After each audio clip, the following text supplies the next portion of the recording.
Hello प्यारे बच्चों, आइए स्वागत है आप सभी का हिंदी के आपके मॉक टेस्ट सॉल्यूशन में। देखिए, चौकीदार ने चोर को पकड़ा, इस वाक्य में कर्मवाच्य रूप प्रयोग हुआ है। तो यहाँ पे बेटा जो कर्मवाच्य जो रूप हमारा प्रयोग हुआ है बेटा कौन सा प्रयोग हुआ है? कर्मवाच्य रूप के बारे में हमसे पूछा है। तो यहाँ पे बेटा सही आंसर रहने वाला है बेटा, यानी बी। बी हमारा बेटा यहाँ पे बिल्कुल सही आंसर रहेगा। तो कर्मवाच्य जो रूप का हमारा जो प्रयोग होगा वो कौन सा होगा बेटा? यहाँ पर आंसर रहेगा यानी बी, बिल्कुल करेक्ट आंसर। आइए आगे बढ़ते हो। निम्न में से शुद्ध वाक्य का चयन कीजिए। तो यहाँ पर बेटा हमको शुद्ध वाक्य का चयन करना है। मात्र यहाँ पे क्या बेटा, देखिए यहाँ पर क्या होगा, जो हमारा शुद्ध वाक्य यहाँ पर होगा, तो यहाँ पे शुद्ध वाक्य जो हमारा क्या होगा, देखिए यहाँ पे क्या लगा हुआ है, मात्र 500 रुपये ही मिला है, मात्र 500 रुपये ही मिले हैं, केवल मात्र। देख केवल के साथ मात्र हमारा नहीं आएगा तो आंसर हो जाएगा हमारे यहाँ पर बेटा बी। विराम चिन्ह की दृष्टि से वाक्य चयन कीजिए। देखिए माता पिता एक सामासिक पद का प्रयोग हो गया है, तो यही हमारा बिल्कुल करेक्ट आंसर होगा कि द्वंद्व समास के बीच में योजक चिन्ह का प्रयोग होता है। के बाद में निम्नलिखित प्रश्न में मुहावरे के अर्थ के लिए 4 विकल्प दिए गए हैं, इनमें से उचित विकल्प का चयन करिए। लकीर का फकीर होना, लकीर का फकीर होना अर्थात पुराने रीति रिवाजों में जकड़ा होना, पुराने रीति रिवाजों में जकड़ा होना अर्थात लकीर का फकीर होना कहा जाता है। आगे कुआ पीछे खाई लोकोक्ति का अर्थ है, तो बेटा क्या होगा, दोनों ओर से मुसीबत में फंसना। तो आगे पिया सॉरी आगे कुआ और पीछे खाई। बढ़ते नीचे दिए गए शब्दों में से किस शब्द में उपसर्ग नहीं है? तो देखिए यहाँ पर क्या है बेटा, सुपसर्ग है, यहाँ पे अधिउपसर्ग है, यहाँ पे अनुपसर्ग है, यहाँ पे देखिए ता क्या, यहाँ पर बेटा ये प्रत्यय है, ता यहाँ पर क्या बेटा प्रत्यय, तो आंसर हो जाएगा यहाँ पर बेटा डी। निम्नलिखित प्रश्न में 4 विकल्पों में से उस विकल्प का चयन करें जो प्रत्यय से बने शब्द का सही विकल्प है। देखिए यहाँ पे उपसर्ग लगा हुआ है, प्र वे सम उपसर्ग हैं, लेकिन यहाँ पे क्या इन, यहाँ पे क्या प्रत्यय, तो आंसर हो जाएगा यहाँ पर बेटा सी। शौक प्लस इन शौकीन, शौक, शौक प्लस इन क्या हो जाएगा बेटा शौकीन। क्या बेटा यहाँ पे ध्यान रखना, शौकीन क्या हो जाएगा प्यारे बच्चों, शौकीन। चलिए देवन सर,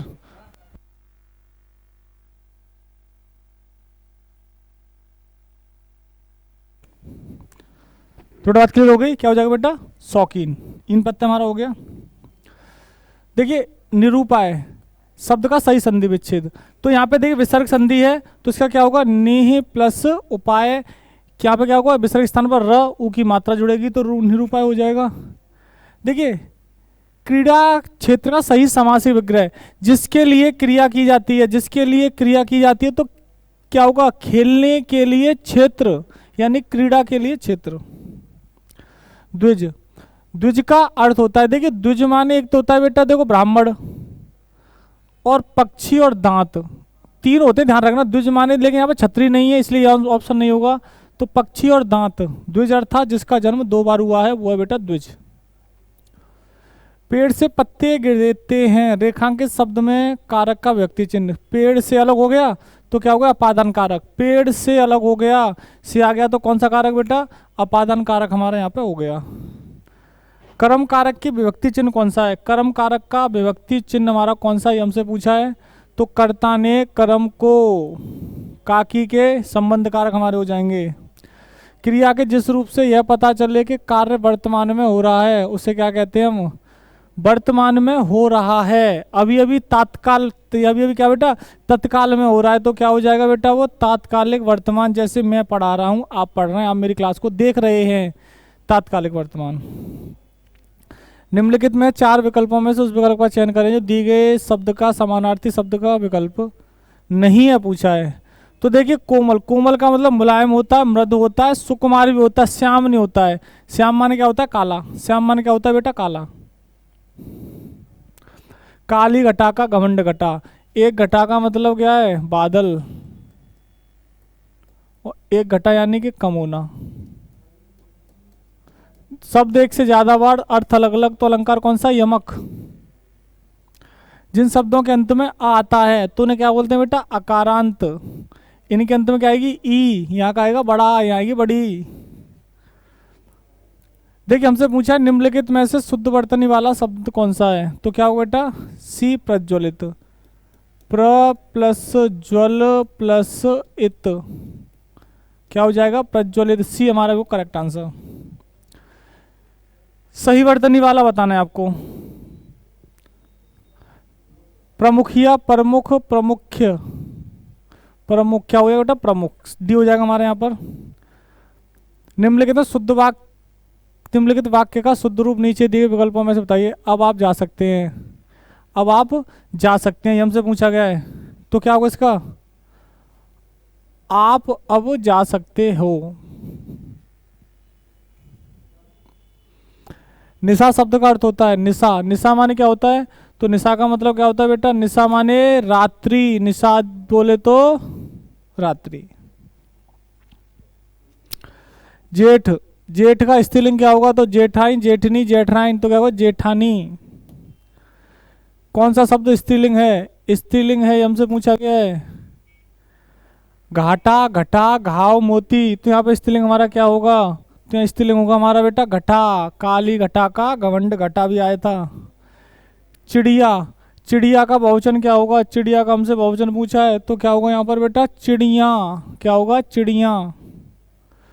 जिसकी आशा न की गई हो, जिसकी आशा न की गई हो, तो क्या होता है बेटा? वो अप्रत्याशित।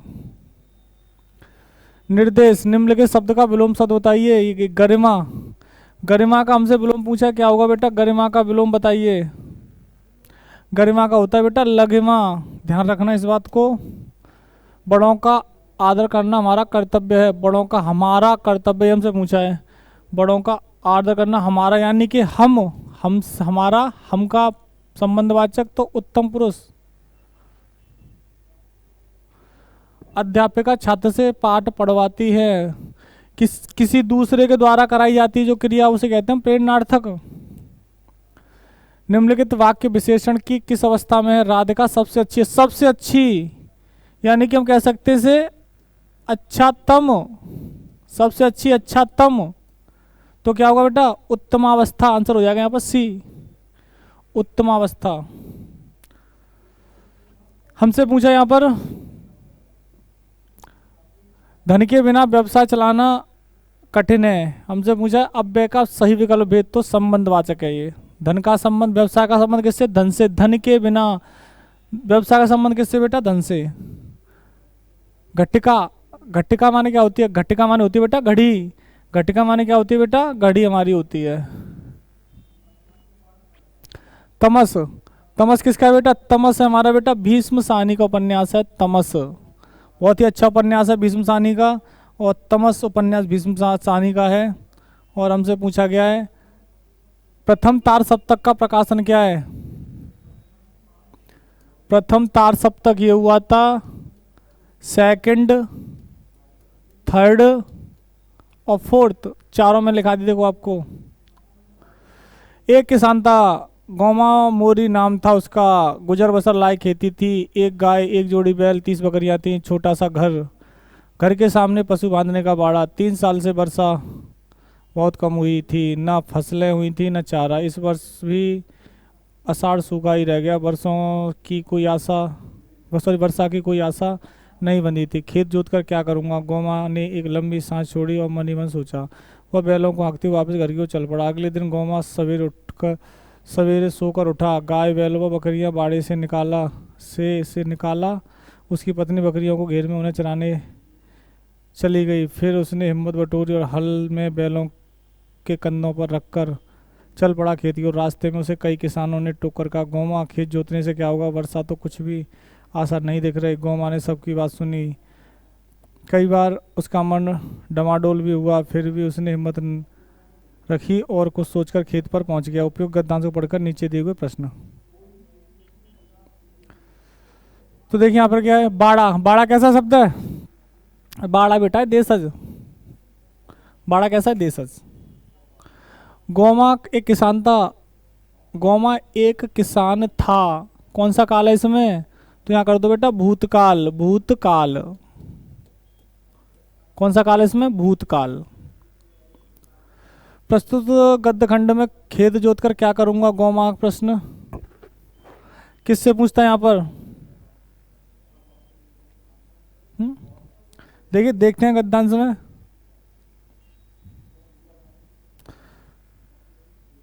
क्या कर रहा है?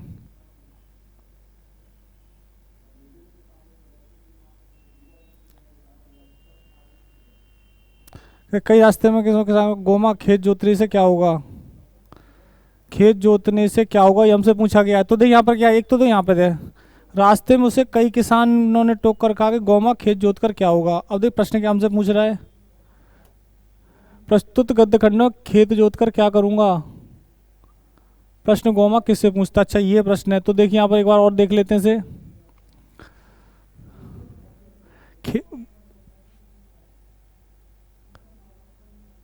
तो देखो खेत जोत कर क्या करूंगा, तो अपने आप तो किससे किया था यहाँ पे, देखिए यहाँ से मिल रहा है, दो कंफ्यूज मत हो जाना। तो बेटा क्वेश्चन हमारे यहाँ से मिल रहा है, तो किससे किया था बेटा, स्वयं से प्रश्न उसने किया था। स्वयं से प्रश्न किया था कि खेत जोत के मैं क्या करूँ, वर्षा नहीं हो रही, बैलों को खेती में क्या योगदान है। तो क्या बेटा यहाँ तो अच्छा बेटा खेत जोतने में, अरे किसमें, खेत जोतने में। और बेटा कितने वर्षों से वर्षा कम हुई, तो देखिए यहाँ पर देखो दे रखा है, तो वर्षा कितने वर्षों से कम हुई, 3 साल से वर्षा बहुत कम हुई थी, ये अंडरलाइन हमारे यहाँ पर है। तो बेटा यहाँ पर क्या हो गया, यहाँ पर 3 वर्षों से। तो मेरे प्यारे बच्चों इसी के साथ आपको सॉल्यूशन की होती है समाप्ति। जय हिंद, जय श्री राम बेटा, राधे राधे। तो अब बारी है जीएस की। आइए बेहतरीन सा जानदार सा शानदार सा सॉल्यूशन करते हैं यूपी पुलिस कांस्टेबल के फुल मॉक का। ठीक है, तो ये लीजिएगा बच्चों, आपके सामने ये रहा पहला क्वेश्चन। गांधी जी का अहमदाबाद सत्याग्रह किसके निर्देशित था, मतलब गांधी जी का जो अहमदाबाद में जो सत्याग्रह हुआ था ना, वो किसको लेकर के हुआ था। तो वो जो सत्याग्रह हुआ था बच्चों, ध्यान रखना, बहुत अच्छा क्वेश्चन है। तो वो गुजरात मिल मालिकों के, क्या गुजरात मिल मालिक जो हुआ करते थे उसको लेकर के। और ये किसको लेकर के हुआ था, हाँ जी, ये जो विद्रोह हुआ था कौन सा, देखो ये बात करें गुजरात, देखो जो गुजरात में क्या हुआ था, गुजरात में ये बात है 1918 की। और 1918 में क्या होता है, प्लेग फैल जाता है। बोलो क्या फैल जाता है, बोलो प्लेग। प्लेग क्या है, एक बीमारी है। बोलो क्या है, प्लेग एक बीमारी है। किससे फैलती है, चूहों से। बोलो किससे फैलती है, चूहों से फैलती है। तो प्लेग बोनस को लेकर के, प्लेग बोनस को लेकर, प्लेग बोनस को लेकर ये विद्रोह होता है। किन किन के बीच में होता है, ये होता है मिल मालिकों के बीच में होता है। मिल मालिक और मजदूर, मिल मालिक और मजदूर के बीच को लेकर के, है ना, मजदूर, ठीक है, इन दोनों के बीच में लेकर के ये क्या होता है, विद्रोह होता है, सत्याग्रह विद्रोह होता है। तो इसी को सॉर्ट आउट करने के लिए गांधी जी के द्वारा ये सत्याग्रह अहमदाबाद का किया गया था। ठीक है, चलिएगा आगे। नेक्स्ट है इंडिया मोबाइल गेमिंग रिपोर्ट 2024-25 के अनुसार कौन सा राज्य मोबाइल गेमर्स के लिए शीर्ष स्थान के रूप में उभरा है।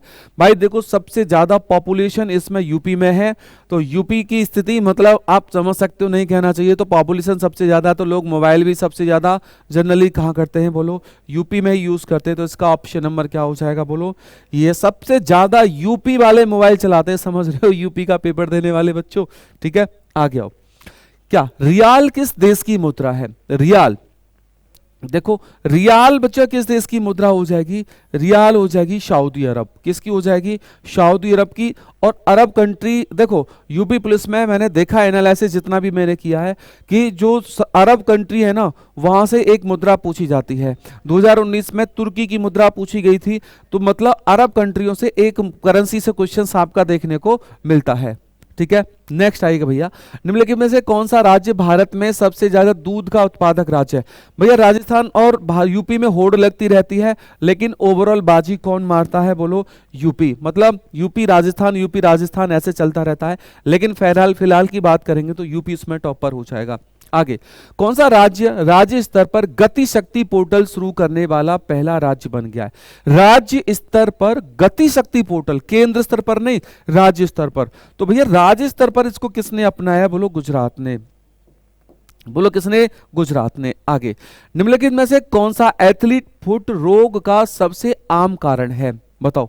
ये किस बीमारी, किस वायरस बैक्टीरिया जो भी है उसके कारण होता है। तो अब विब्रियो कॉलेरियो, ठीक है, क्या हो जाएगा, आर्थोमिक्सन वायरस, राइनो वायरस, और क्या हो जाएगा, ट्राइकोफाइटॉन। तो ये जो होता है भैया किसके कारण होता है? एथलीट फुट, जिसे हाथी पांव कहते हैं, वो ट्राइकोफाइटोन के कारण होता है। एथलीट फुट यानी जिसे क्या कहते हैं भाई, जिसको क्या कहा जाता है? जिसको हाथी पांव कहा जाता है, हाथी पांव के रूप में इसको जाना जाता है। तो ये हो जाएगा। आगे, निम्नलिखित में से कौन सा भारतीय राज्य उत्तर प्रदेश के संबंध में सही ढंग से मेल नहीं खाता? कौन सा राज्य उत्तर प्रदेश, है ना, मतलब कहने का मतलब है इनमें वो कौन सी चीज है जो यूपी के से मैच नहीं खाती है, वो ये पूछना चाह रहा है। देखो क्या हो जाएगा भैया, हाँ भाई, स्टेट एनिमल लगा दो। ये क्या दे रखा है? काला हिरन नहीं है भैया, क्या हो जाएगा? ये हो जाएगा बारहसिंगा। बोलो क्या हो जाएगा? बारहसिंगा हो जाएगा। गलत पूछा है। बाकी बात करें भैया, राज्य भाषा हिंदी है। अच्छा, दूसरी कौन सी हो जाएगी? समझ रहे हो ना, दूसरी कौन सी हो जाएगी ये आपको कमेंट करना है। ये देख करके कमेंट मैंने लिख दिया। दूसरी राजकीय वृक्ष अशोक, बाकी सारी चीजें सही हैं भैया। नेक्स्ट आ जाओ, बताओ निम्न में से कौन सा पर्वत यमुना और सोन नदियों को विभाजित करता है? यमुना मतलब एक तरफ तो यमुना जा रही होती है और एक तरफ सोन जा रही होती है, ठीक है। यमुना और सोन नदियों को विभाजित करता है। देखो थोड़ा सा मैं समझाने का प्रयास करूं, आप ऐसे समझिएगा बच्चों।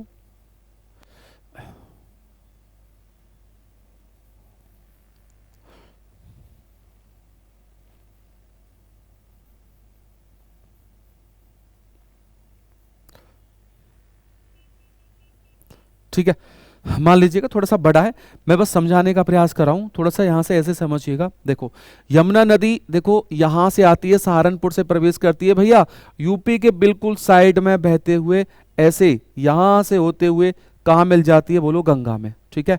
अच्छा, इधर से एक नदी आ रही होती है भाई, एक नदी इधर से कौन सी आ रही होती है? बोलो इधर से एक नदी आ रही होती है भैया, कौन सा? गंगा। बोलो कौन सी आ रही होती है? गंगा।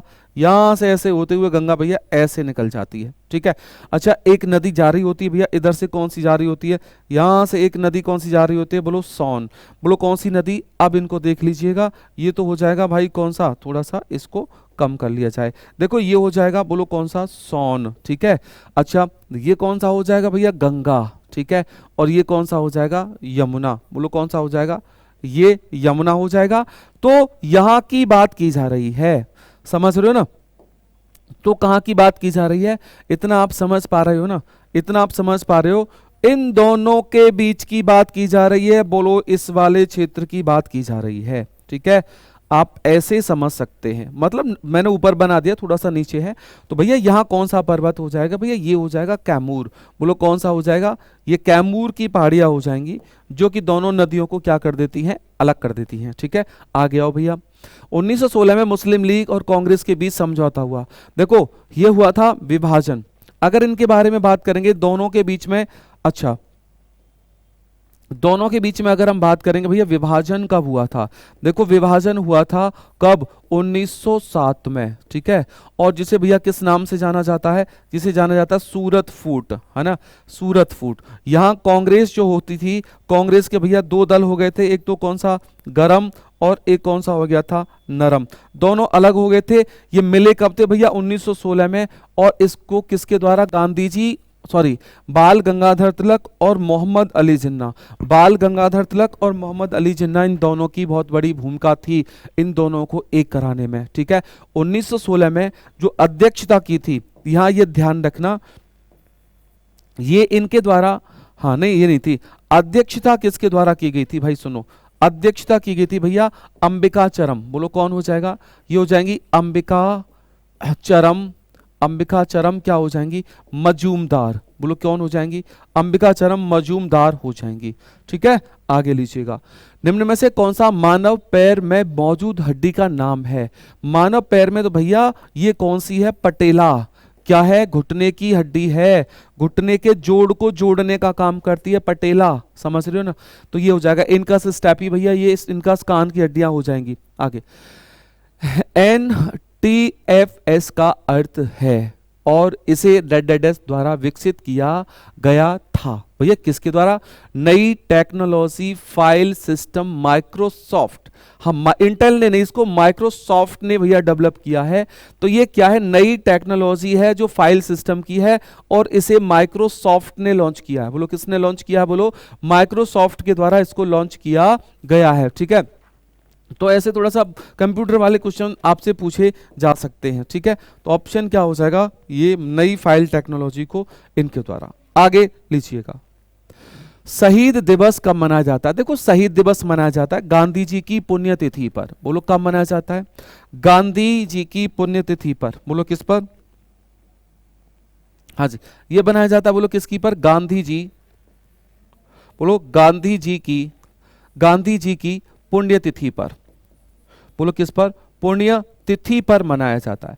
गांधी जी की पुण्य तिथि पर मनाया जाता है, ये याद रखना। ठीक है, अच्छा, गांधी जी की पुण्यतिथि, गांधी जी की अगर हम बात करेंगे भैया मृत्यु हुई थी, और मृत्यु किसके द्वारा की गई थी? हाँ जी, ये की थी नाथूराम। बोलो कौन? नाथूराम गॉडसे। ठीक है, नाथूराम गॉडसे के द्वारा गांधी जी की हत्या की गई थी। ठीक है, आगे लीजिएगा, बंदी प्रत्यक्षीकरण है। देखो आर्टिकल 32 है ना, आपने देखा होगा, आपने पढ़ा होगा थोड़ा बहुत भैया। आर्टिकल कौन सा? बोलो 32 है ना, आर्टिकल 32। अच्छा, ये इसके आधार पर 5 प्रकार की, ठीक है, 5 प्रकार की कौन सुप्रीम कोर्ट क्या जारी करता है भैया? रिट जारी करता है। ठीक है, जिसमें से पहली रिट कौन सी है? बंदी प्रत्यक्षीकरण। बोलो कौन सी हो जाएगी? बंदी प्रत्यक्षीकरण। बंदी प्रत्यक्षीकरण हो जाएगी। और इसका मतलब है कि पुलिस जिस व्यक्ति को गिरफ्तार करेगी उसको कहां? सशरीर न्यायालय के सामने पेश करना।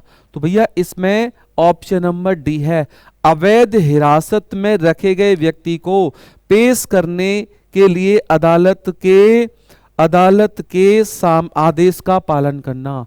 और 24 घंटे से ज्यादा पुलिस किसी व्यक्ति को गिरफ्तार नहीं रख सकती। समझ के बात को। आगे, भारत में गरीबी रेखा का निर्धारण किस आधार पर किया जाता है जिससे यह तय किया जा सके कि कौन गरीब है?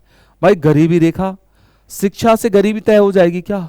बताओ, केवल क्षेत्र के आधार पर गरीबी तय हो जाएगी क्या? बहुत सीधा सीधा है भैया, इनका तो कोई मतलब बनता ही नहीं है। समझ रहे हो? रोजगार नहीं भैया, तो बचा क्या? जब 3 नहीं है तो भैया क्या हो जाएगा? आय कितनी है और उपभोग मतलब इनकम कितना है और कंजम्पशन कितना है, इन दोनों के आधार पर तय किया जाता है। आगे, भारतीय पुलिस सेवा आईपीएस अपने कंधों पर एक फ्लैश जो पद संकेत होता है ना आईपीएस में पर सैन्य प्रतीक चिन्ह का उपयोग करती है। वह एक सैन्य प्रतीक चिन्ह है जो निम्नलिखित में से किस देश के पुलिस बल फ्लैग पद संकेत के समान है? भैया ये यूनाइटेड किंगडम ब्रिटेन है ना, ब्रिटेन है, ब्रिटेन के पद के समान इसको माना गया है। ठीक है, आगे, किस अनुच्छेद के तहत संसद राज्य सूची के विषय पर कानून बना सकती है? लो भैया, राज्य सूची के विषय पर संसद कानून बना सकती है भैया, वो कौन सा हो जाएगा? 249। ठीक है, लेकिन एक बात ध्यान रखना, लेकिन ऐसा कानून 1 वर्ष के लिए लागू होगा। 1 वर्ष के लिए लागू होगा, ये भी याद रखना है। लेकिन यहां से और एक और बेहतरीन सा पॉइंट आपको याद रखना है।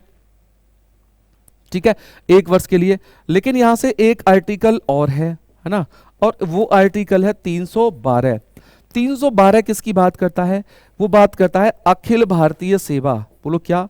अखिल भारतीय सेवा, अखिल भारतीय सेवाओं की बात करता है। ठीक है, सेवा, ठीक है, सेवा की बात करता है। तो भैया ये, और कहने का मतलब है आप ये याद रखेंगे कि 249, अब चलो ऐसे ही, चलो मैं दोनों बता देता हूं, और 249, ठीक है, ये दोनों आर्टिकल भैया क्या है? ये राज्यसभा का विशेषाधिकार है। बोलो क्या है? ये राज्यसभा का प्रिविलेजेस हो जाएगा, विशेषाधिकार। बोलो क्या हो जाएगा? विशेषाधिकार हो जाएगा, privileges of upper house of the parliament. दोनों बात क्लियर? चलो तो आगे आओ भाई, नेक्स्ट क्वेश्चन।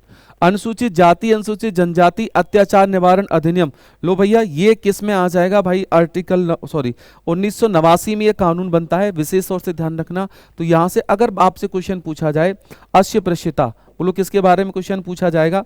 हाँ जी, आपसे क्वेश्चन पूछा जाएगा भाई अस्पृश्यता, किसके बारे में यहां से क्वेश्चन पूछा जाएगा? अस्पृश्यता, अस्पृश्यता है ना, तो ये आ जाएगा। और अस्पृश्यता भैया किस आर्टिकल में आ जाएगा? वो आर्टिकल आपका कौन सा हो जाएगा? 17, ये अवॉइड करता है इसको, ठीक है। तो ऑप्शन नंबर ये हो जाएगा। आगे, उत्तर प्रदेश की अर्थव्यवस्था में पूर्वांचल और बुंदेलखंड एक्सप्रेसवे जैसी परियोजनाओं का मुख्य उद्देश्य। भाई देखो जो है ना एक्सप्रेसवेज होते हैं ना, दो सिटी के बीच में जो ट्रांसपोर्ट होता है ना उसको कनेक्ट करते हैं और फास्टली कनेक्ट करते हैं, ताकि जो ट्रैफिक है ट्रैफिक से बचा जा सके, सामान जल्दी और समय से पहुंचे, ताकि दो शहरों के बीच में इकोनॉमिक कनेक्टिविटी को प्रॉपर किया जा सके, जिससे इसका इकोनॉमिक ग्रोथ प्रॉपर हो। तो इकोनॉमिक ग्रोथ भैया डेवलपमेंट के लिए इकोनॉमिक ग्रोथ की बात की जा रही है, तो कनेक्टिविटी के लिए ये आपको डेवलप किए जाते हैं जो एक्सप्रेसवेज होते हैं। आगे, आयुर्वेद में अपने ज्ञान के लिए कौन प्रसिद्ध हुआ है? भैया धन्वंतरी, कौन नहीं जानता है? आयुर्वेद में अपने ज्ञान के लिए धन्वंतरी बहुत ज्यादा प्रसिद्ध हुए हैं, ठीक है। आगे, देवा शरीफ मेला भैया कहाँ आयोजित होता है? बहुत प्यारा क्वेश्चन है, PYQ है भैया, ये बाराबंकी। बोलो कहाँ? बाराबंकी देवा है, ठीक है, बाराबंकी है। और बाराबंकी की बात करें तो ये भैया कहाँ पड़ता है? यूपी में, ठीक है, यूपी में। और आप याद रखेंगे, बोलो कौन सा? नौचंदी मेला। बोलो कौन सा? नौचंदी क्या हो जाएगा? मेला हो जाएगा। नौचंदी मेला भैया कहाँ लगता है? ये लगता है मेरठ में, ठीक है। अच्छा, एक कौन सा हो जाएगा भैया, याद रखना? माघ मेला, ठीक है, माघ मेला। ये भैया कहाँ लगता है? ये लगता है प्रयागराज में। बोलो कहाँ लगता है? ये प्रयागराज में लगता है माघ मेला, ठीक है। आगे आओ, the audacity of hope, the audacity of hope भैया ये बराक ओबामा की बुक है। किसकी भैया? ओबामा की बुक है। बोलो किसकी? ओबामा की बुक है। बहुत अच्छी क्वेश्चन, सॉरी बुक है ये। भारत में कौन सा संवैधानिक अधिकार लोकसभा में भाग ले सकता है लेकिन मतदान नहीं कर सकता? मतलब कौन सा संवैधानिक अधिकारी, यानी कौन सी कॉन्स्टिट्यूशनल पोस्ट है जिसे बोलने का अधिकार होता है ना, बैठक में भाग लेने का अधिकार होता है लेकिन वोटिंग का अधिकार नहीं होता? भैया वो एक कॉन्स्टिट्यूशनल पद कौन सा है? वो भैया अटॉर्नी जनरल। बोलो कौन हो जाएगा? अटॉर्नी जनरल, महान्यायवादी। कौन सा हो जाएगा?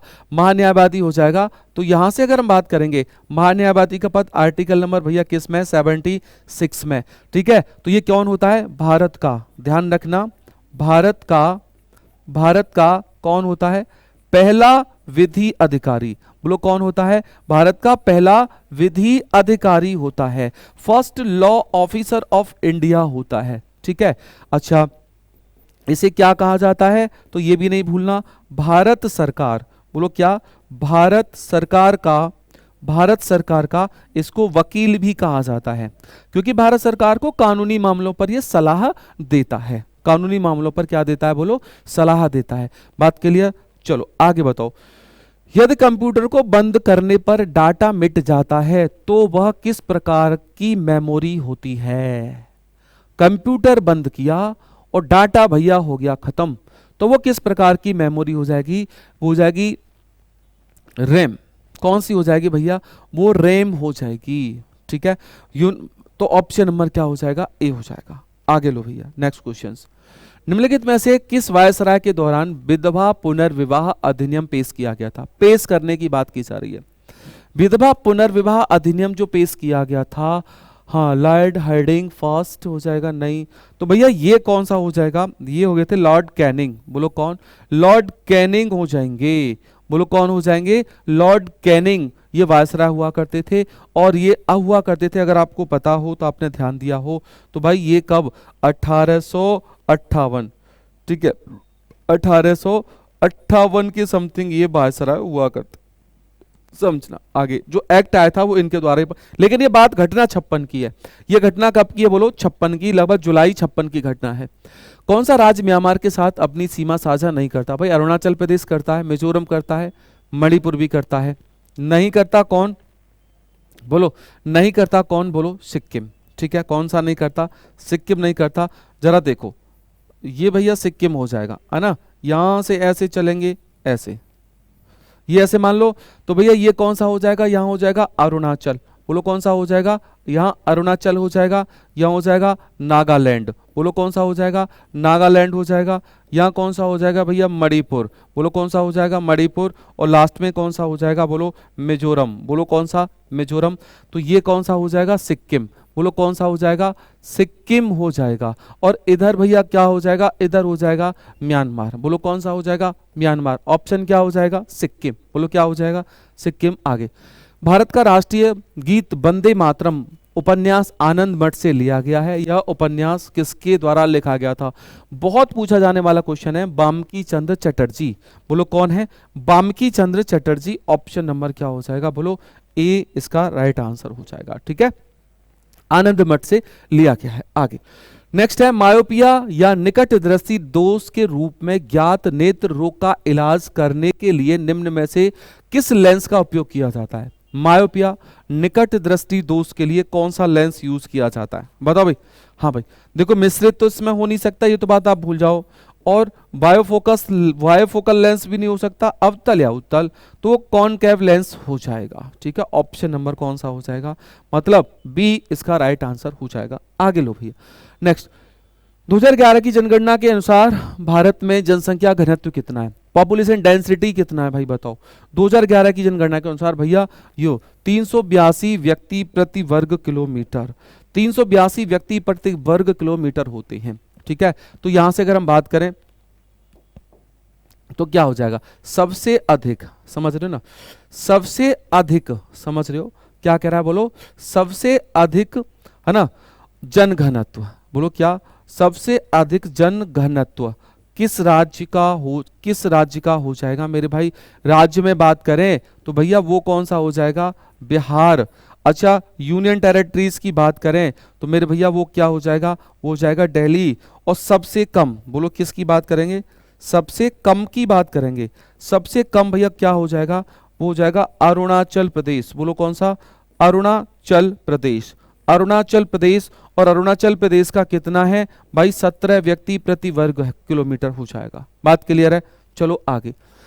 फरवरी 2026 में किन दो आर्द्र भूमियों को नए रामसर साइट में मान्यता दी है। 2026 में वेटलैंड एरिया की बात की जा रही है ना। तो ये मैंने अच्छे तरीके से बच्चों को बताया भी। भैया सुनो, पटना पक्षी बिहार को जोड़ा गया, इसमें बी ऑप्शन हो जाएगा। और छारी ठांड ये बच्चा कच्छ गुजरात में है। तो दो इनको वेटलैंड एरियाओं को भारत में बढ़ावा दिया गया है, ठीक है। आगे, निम्नलिखित में से किस स्थान को भारत का पहला स्वच्छ सुजल प्रदेश घोषित किया गया है। स्वच्छ सुजल, ये क्वेश्चन पता देखो पूछा हुआ भी है, ये क्वेश्चन बहुत ज्यादा इंपॉर्टेंट भी है। और इसका आंसर क्या हो जाएगा भैया, अंडमान निकोबार। बोलो कौन सा हो जाएगा, अंडमान निकोबार स्वच्छ सुजल हो जाएगा पहला, ठीक है। आगे, उत्तर प्रदेश में राज्य शैक्षिक अनुसंधान एवं प्रशिक्षण परिषद की स्थापना। हाँ भाई, फैक्चुअल क्वेश्चन है, इसमें ज्यादा हम कुछ कर नहीं सकते। भैया ये कब हो रही है, ये हो रहा है भैया कब, 1981 में। बोलो कब हो रहा है, 1981 में इसकी स्थापना हो रही है, ठीक है। आगे चलो भाई, क्या कह रहा है, निम्न से कौन खरीफ की फसल है भाई। मक्का और चावल बारिश के समय होता है, अरहर और सोयाबीन उसके आसपास ही होता है, रागी और मूंगफली ठंडी के समय, है ना। तो भैया इसमें कौन सा हो जाएगा, ये खरीफ में आ जाएंगे। तो भैया ये क्या हो जाएगा, गेहूं और जौ। बोलो कौन से आ जाएंगे, गेहूं और जौ ये आ जाएंगे। आगे, कौन सा अनुच्छेद संसद को सशस्त्र बलों, अर्ध सैन्य बलों और पुलिस बलों के सदस्यों को मौलिक अधिकारों को प्रतिबंधित करता है। जो पुलिस में चला गया, जो सरकारी कर्मचारी है, अगर उसके मौलिक अधिकारों को शून्य करने की बात आएगी तो शून्य किया भी जाएगा। भैया ऐसा आर्टिकल कौन सा कहता है, 34 सैन्य बलों का। अच्छा, बात करें तो आर्टिकल नंबर कौन सा, बोलो 34 क्या कहता है, 34 कहता है सैन्य कानून। अगर क्या है बोलो, यह सैन्य कानून लागू है। सैन्य कानून क्या है बोलो, यदि लागू है तो उस क्षेत्र में, समझ रहे हो ना, तो क्या किया जाएगा भैया, उस क्षेत्र में फंडामेंटल राइट को क्या कर दिया जाएगा, शून्य। बोलो क्या कर दिया जाएगा, शून्य किया जा सकता है। आगे, भारत में निम्नलिखित क्षेत्रों में से कौन सा जैव विविधता का एक हॉट स्पॉट है। देखो बायोडायवर्सिटी क्या होता है, जहां पेड़ पौधे जीव जंतु यानी अनेक प्रकार की जातियां आपस में परस्पर मिलकर जुल करके रहती हैं और बहुत बड़ी मात्रा में पाई जाती हैं। इसका मतलब ये बड़ी मात्रा में हॉटस्पॉट जहां पाया जाता है वहां का क्लाइमेट मान के चल सकते हो कि आप अच्छा ही होगा, ठीक है। तो क्लाइमेट अच्छा होगा तो उसे हॉटस्पॉट के रूप में जाना जाता है भैया। एक तो ग्रेट हिमालय हो जाएगा हमारा, तो एक कौन सा हो जाएगा, पश्चिमी घाट हो जाएगा। तो भारत में 2 हॉटस्पॉट होते हैं। आगे नेक्स्ट, शीतकालीन ओलंपिक 2026 की पदक तालिका में पहला स्थान किसने प्राप्त किया? भैया सुन लो, एक छोटा सा देश है ना, छोटा सा देश है और बर्फ में ही रहता है, बर्फ में ही रहता है और यही बहुत सारे पद ले गया, समझ रहे हो। आगे आओ भैया, कौन सा, इसमें बाफ्टा ब्रिटिश एकेडमी है ना, ये अवार्ड है 2026 में best children's and family film, यानी बच्चों के लिए और परिवार फिल्म के लिए, जहां बच्चे भी देख सके परिवार भी देख सके, जिससे बच्चों पर कोई दुष्प्रभाव ना पड़े, है ना। का पुरस्कार किस फिल्म के द्वारा जीता गया? भैया वो फिल्म कौन सी ले गई है? बूंग। कौन सी है बोलो? बूंग। तो परिवार और बच्चे बैठ करके इस मूवी को आप देखें बाफ्टा में। अच्छा, किस राज्य सरकार ने जय जय महाराष्ट्र मझा को राज्य गीत घोषित किया? भैया जय जय महाराष्ट्र, महाराष्ट्र तो जय जय भैया महाराष्ट्र में ही होगी। तो ये क्वेश्चन थोड़ा सा इजी है ताकि आपको अच्छा लगे, है ना। आगे आइएगा, नेक्स्ट क्वेश्चन क्या कह रहा है। भारत छोड़ो आंदोलन के दौरान उत्तर प्रदेश के निम्नलिखित में से किस जिले में समानांतर सरकारों की स्थापना हुई थी? तो भैया ये हुई थी कहाँ? भैया बलिया। बोलो कहाँ हुई थी? यूपी में बात की जा रही है, तो बलिया में सरकारों की स्थापना हुई थी, ठीक है। तो ओके, थैंक यू, धन्यवाद। ये रहा solution. Bye bye, take care. Hello भाई, नमस्कार, जय हिंद। कैसे हो भाई सभी बच्चे? तो बेटा आई होप मॉक आपका अच्छा गया होगा, आपने मैथ्स को अच्छे से किया होगा। कोई भी डाउट बना है, आइए, मैं नीरज चौधरी आपके साथ यहाँ पे आपकी हेल्प के लिए। तो बेटा इस मैथ्स सेगमेंट को हम देख लेते हैं। पहला क्वेश्चन ये था हमारा, 76 से शुरुआत थी कि एक कंटेनर में 2 तरल पदार्थ ए और बी का मिश्रण है जो 7:5 में है। इसमें से 9 लीटर मिश्रण को 9 लीटर बी से बदल दिया जाए। अब कह रहा है जो अनुपात है वो 7:9 हो गया। तो आरंभ में तरल बी की मात्रा हमसे पूछी जा रही थी। पहले ये ध्यान रखना, कभी भी बेटा हम कितनी भी मात्रा निकाल लें, रेशियो पे कोई फर्क नहीं पड़ता है, क्योंकि वो कांस्टेंट रेशियो में बाहर जाता है। तो शुरुआत में रेशियो था 7:5 का। अब जब हमने इसमें से मात्रा निकाल ली फिर भी 7:5 ही रहा, लेकिन जब 9 लीटर हमने इसमें बी को बदल दिया तो फिर जो अनुपात हो गया वो हो गया 7:9। तो आप ये देखें कि जो लास्ट वाली मात्रा है, लास्ट वाली ये है 7:9। आप ऐसे अज्यूम करो कि किसी बाल्टी में से आपने कोई मात्रा निकाली और फिर उतनी मात्रा में दूसरी चीज भर दी, तो जो एंड में मात्रा है वो तो शुरुआत वाली मात्रा के बराबर रही होगी। तो ये जो रेशियो होगा ना, यही हमारा बेटा शुरुआत और पहले अंत वाली मात्रा को डिनोट करेगा। तो आप ये देखो यहाँ पे b को बदला गया है, तो b के रेशियो पे क्या चेंज आ रहा है? 4 यूनिट बढ़ रहा है। और इस 4 यूनिट की जो वैल्यू दे रखी है क्वेश्चन में, वो बोली जा रही थी 9 लीटर। मैं कहूँ शुरुआत में कितना था टोटल, तो जितना लास्ट में है उतना शुरुआत में था, तो 9 और 7 16। ये शुरुआत की मात्रा आ गई। अब शुरुआत में भी आपको a और b में से b को छांटना है कि b कितना था। तो शुरुआत में टोटल कितना था? 12, यानी कि 12 में से और क्या पूछा है? b, तो b कितना था बेटा? 5। ये कैलकुलेशन आपको करनी है। चलिए सॉल्व करते हैं, क्या वैल्यू मिलती है फाइंड आउट करें। तो ये निकल के आएगा हमारा 4 चौके 16 और 4 तिये 12, 3 से 3 तिये 9, 5 गुणा 3 किया तो 5 तिये 15। तो 15 लीटर आरंभ में यहाँ पर इस मिश्रण में बी की मात्रा रही थी। चलिए एक और क्वेश्चन देखें भाई। एक आयत की लंबाई और चौड़ाई 12 सेंटीमीटर और 6 सेंटीमीटर है। इसके बाहर चारों ओर 2 मीटर चौड़ा रास्ता बनाया गया है। रास्ते का क्षेत्रफल बताएं। पहले तो ये समझो कहना क्या चाह रहा है। जैसे कि कोई रेक्टेंगुलर मान लीजिए खेत है, पार्क है, कुछ भी है, बोला जा रहा है इसके बाहर चारों ओर एक 2 मीटर चौड़ा रास्ता है। जैसे कि ये रहा हो बेटा कुछ भी, और इसके बाहर ये चारों ओर 2 मीटर चौड़ाई का एक रास्ता बना दिया गया है। हमसे इस रास्ते का एरिया ये पूछ रहा है कि बताओ ये वाला हिस्सा क्या है। तो कभी भी हमें आयत के बाहर बने चारों ओर रास्ते का क्षेत्रफल निकालना होता है, तो आउटर एरिया जब हम निकालते हैं उसके लिए डायरेक्टली फॉर्मूला यूज कर लेते हैं 2x ब्रैकेट में l + b + 2x। x का मतलब है बेटा यहाँ पे कि रास्ते की चौड़ाई, रास्ता कितना चौड़ा है ये डिनोट करेगा आपका x। तो बस ये फॉर्मूला आप लोगों को याद होना चाहिए और फॉर्मूले में वैल्यू पुट कर दें। x का मतलब है यहाँ पे 2 से 2 दूनी 4, गुणा L प्लस बी, ये कितना कितना बोला गया, L और B 12 है और 6 18, और 18 और 4 कितना बेटा, 18 और 4 हो गया 22, तो 22 चौके 88। तो एरिया हो जाएगा इस आउटर पाथ का, ये हो जाएगा हमारा 88 सेंटीमीटर स्क्वायर। क्लियर होगा आई होप। नेक्स्ट बढ़ते हैं। ए और बी 18 दिन, बी और सी 24 दिन, ए और सी 36 दिन। कह रहा है बताइए ये तीनों मिलकर एक साथ काम को करें तो कितने दिन में करेंगे। तो आप पाएं पहले कि ए प्लस बी, इसके लिए 18 दिन, बी प्लस सी इसके लिए बेटा 24 दिन, एंड सी प्लस ए इसके लिए कहा जा रहा है 36 दिन। तो एलसीएम कितना आ गया इनका, 72 ले लेते हैं। 18 चौक 72, 24 तिये 72, 36 दूनी 72, ये एफिशिएंसी आ गई। लेकिन ये जो एफिशिएंसी हैं जब हम इनको ऐड करेंगे तो ये हमें मिलेगा, ये वाला पार्ट जब ऐड करेंगे तो ये बेटा हमें मिल रहा है twice of A plus B plus C. कितना, 4 3 7 और 2 9। लेकिन हमें तो पूछ रहा है कि ए बी सी तीनों मिलकर इस काम को कितने दिन में करेंगे, तीनों का पूछा जा रहा है। ये डबल है इनका, तो टाइम क्या होता है, वर्क अपॉन एफिशिएंसी। वर्क कितना है टोटल 72 यूनिट। दोनों तीनों की एफिशिएंसी निकालेंगे तो वो आ जाएगी 9/2। तो बेटा ये 2 कहाँ पहुंच जाएगा हमारा, 2 पहुंच जाएगा ऊपर।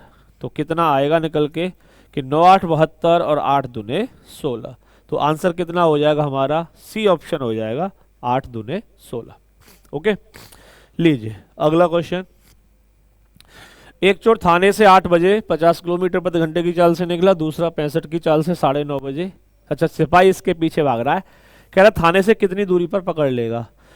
तो सबसे पहले बेटा देखो चोरी कितने बजे हुई, 8 बजे चोर को पता, और सिपाही को पता चला 9:30 बजे, मीन्स कि 1.5 घंटा, कह सकते हो 3/2 घंटे बाद चोरी का पता चला।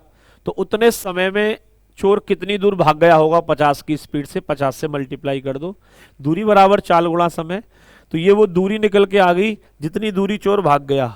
अब यहां से आपको ये समय निकालना है कि कितने समय में सिपाही चोर को पकड़ लेगा। तो आप इनकी रिलेटिव स्पीड देखें, चोर की स्पीड है 50 और सिपाही की जो स्पीड दे रखी है, सिपाही की स्पीड है 65। तो इनकी बेटा रिलेटिव स्पीड निकल के आ गई 50 और 15, यानी 15 की स्पीड से सिपाही इसे पकड़ेगा। तो ये वो समय है जितने समय में चोर पकड़ा जाएगा। लेकिन हमसे समय भी नहीं पूछा, वो हमसे कह रहा है बताओ थाने से कितनी दूरी पर पुलिसकर्मी चोर को पकड़ेगा। तो बेटा दूरी क्या होती है, चाल गुणा समय। तो समय तो ये है जितने समय में पकड़ा जाएगा। अब चाल से भी मैं यहाँ पे मल्टीप्लाई कर दूं अगर सिपाही की चाल से, तो वो दूरी पता चल जाएगी जितनी दूरी पर ये सिपाही चोर को पकड़ेगा। तो सिपाही की चाल कितनी थी, 65, 65 से मल्टीप्लाई कर देता हूँ। तो भाई कितनी बार कटेगा, देखो 15 दूनी 30, ये कट गया हमारा 30। तो ऊपर 5 गुणा 65, 5 पंजे 25, 5 छक्के 30 और 2 32। तो 325 किलोमीटर की दूरी पर जाकर थाने से ये चोर पकड़ा जाएगा। नेक्स्ट वन, एक ठोस बेलन का वक्र पृष्ठीय क्षेत्रफल ज्ञात कीजिए जिसके आधार की त्रिज्या 14 सेंटीमीटर और आयतन 7392 सेंटीमीटर क्यूब है। आ जाओ, हमें बेटा CSA पूछा जा रहा है और दे क्या रखा है, हमें वॉल्यूम दे रखा है। पहले आप एक काम करो, इसे आसान ऐसे बनाया जा सकता है कि आप इसके CSA का और वॉल्यूम का रेशियो ले लो। CSA कर्व सरफेस एरिया और वॉल्यूम। तो कर्व सरफेस एरिया क्या होता है, कर्व सरफेस एरिया होता है 2πRH और वॉल्यूम होता है πr²h।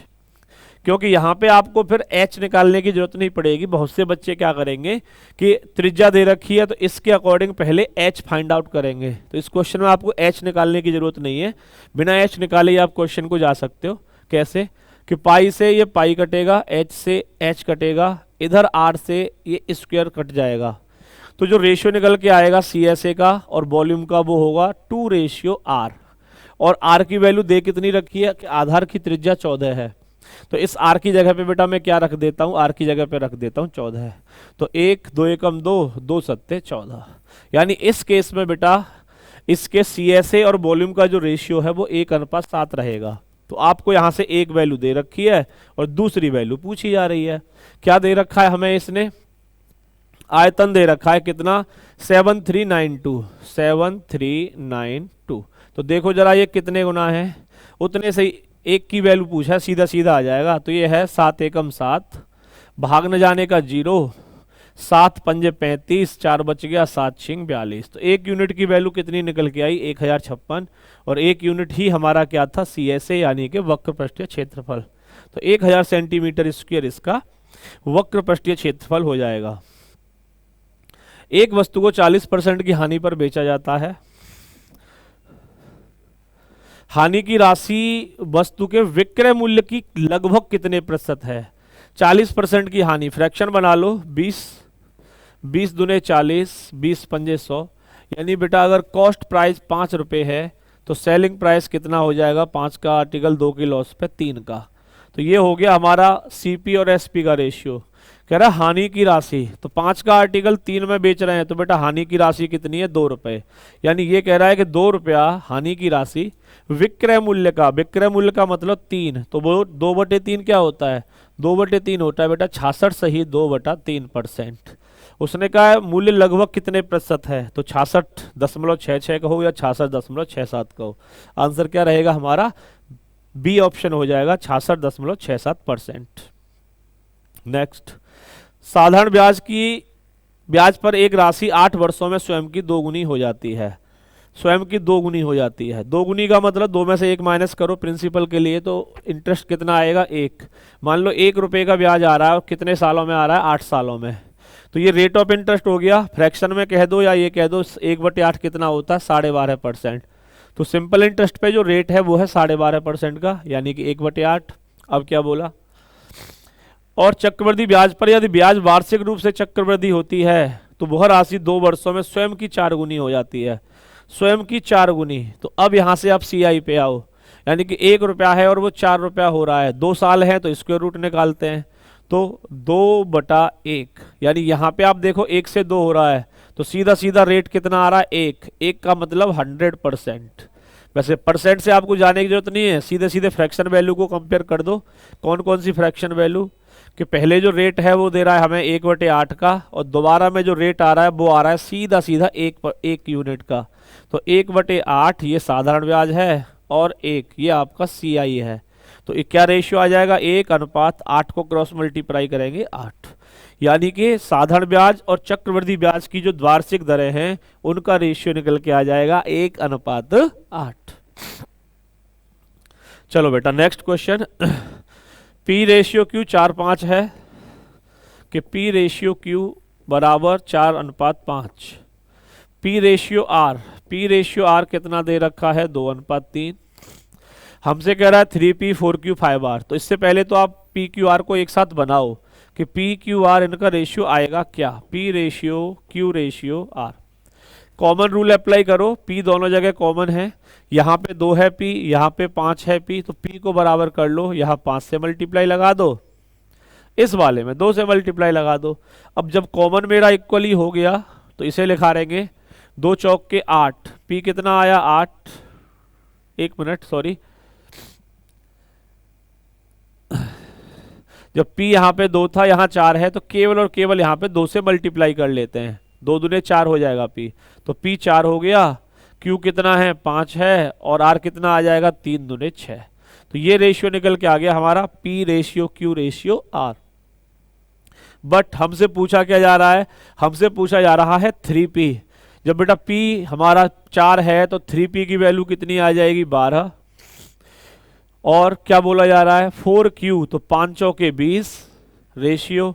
इसी तरह 5R यानी कि 6 पंजे 30। 2 से काटे इन्हें, 2 छिक्के 12, 2 धाम 20 और 2 से ये 15। तो 6:10:15 ये इसका रेशियो आ जाएगा जो हमसे पार्ट पूछा जा रहा है। देख लेते हैं और अगला क्वेश्चन। 6 क्रमागत विषम संख्या का औसत 26 है। इन संख्या में सबसे बड़ी और सबसे छोटी संख्या का अंतर। बेटा औसत क्या दे रखा है उससे हमें कोई लेना देना नहीं, क्योंकि हमें सिर्फ और सिर्फ ये पूछा जा रहा है सबसे बड़ी और सबसे छोटी संख्या का अंतर।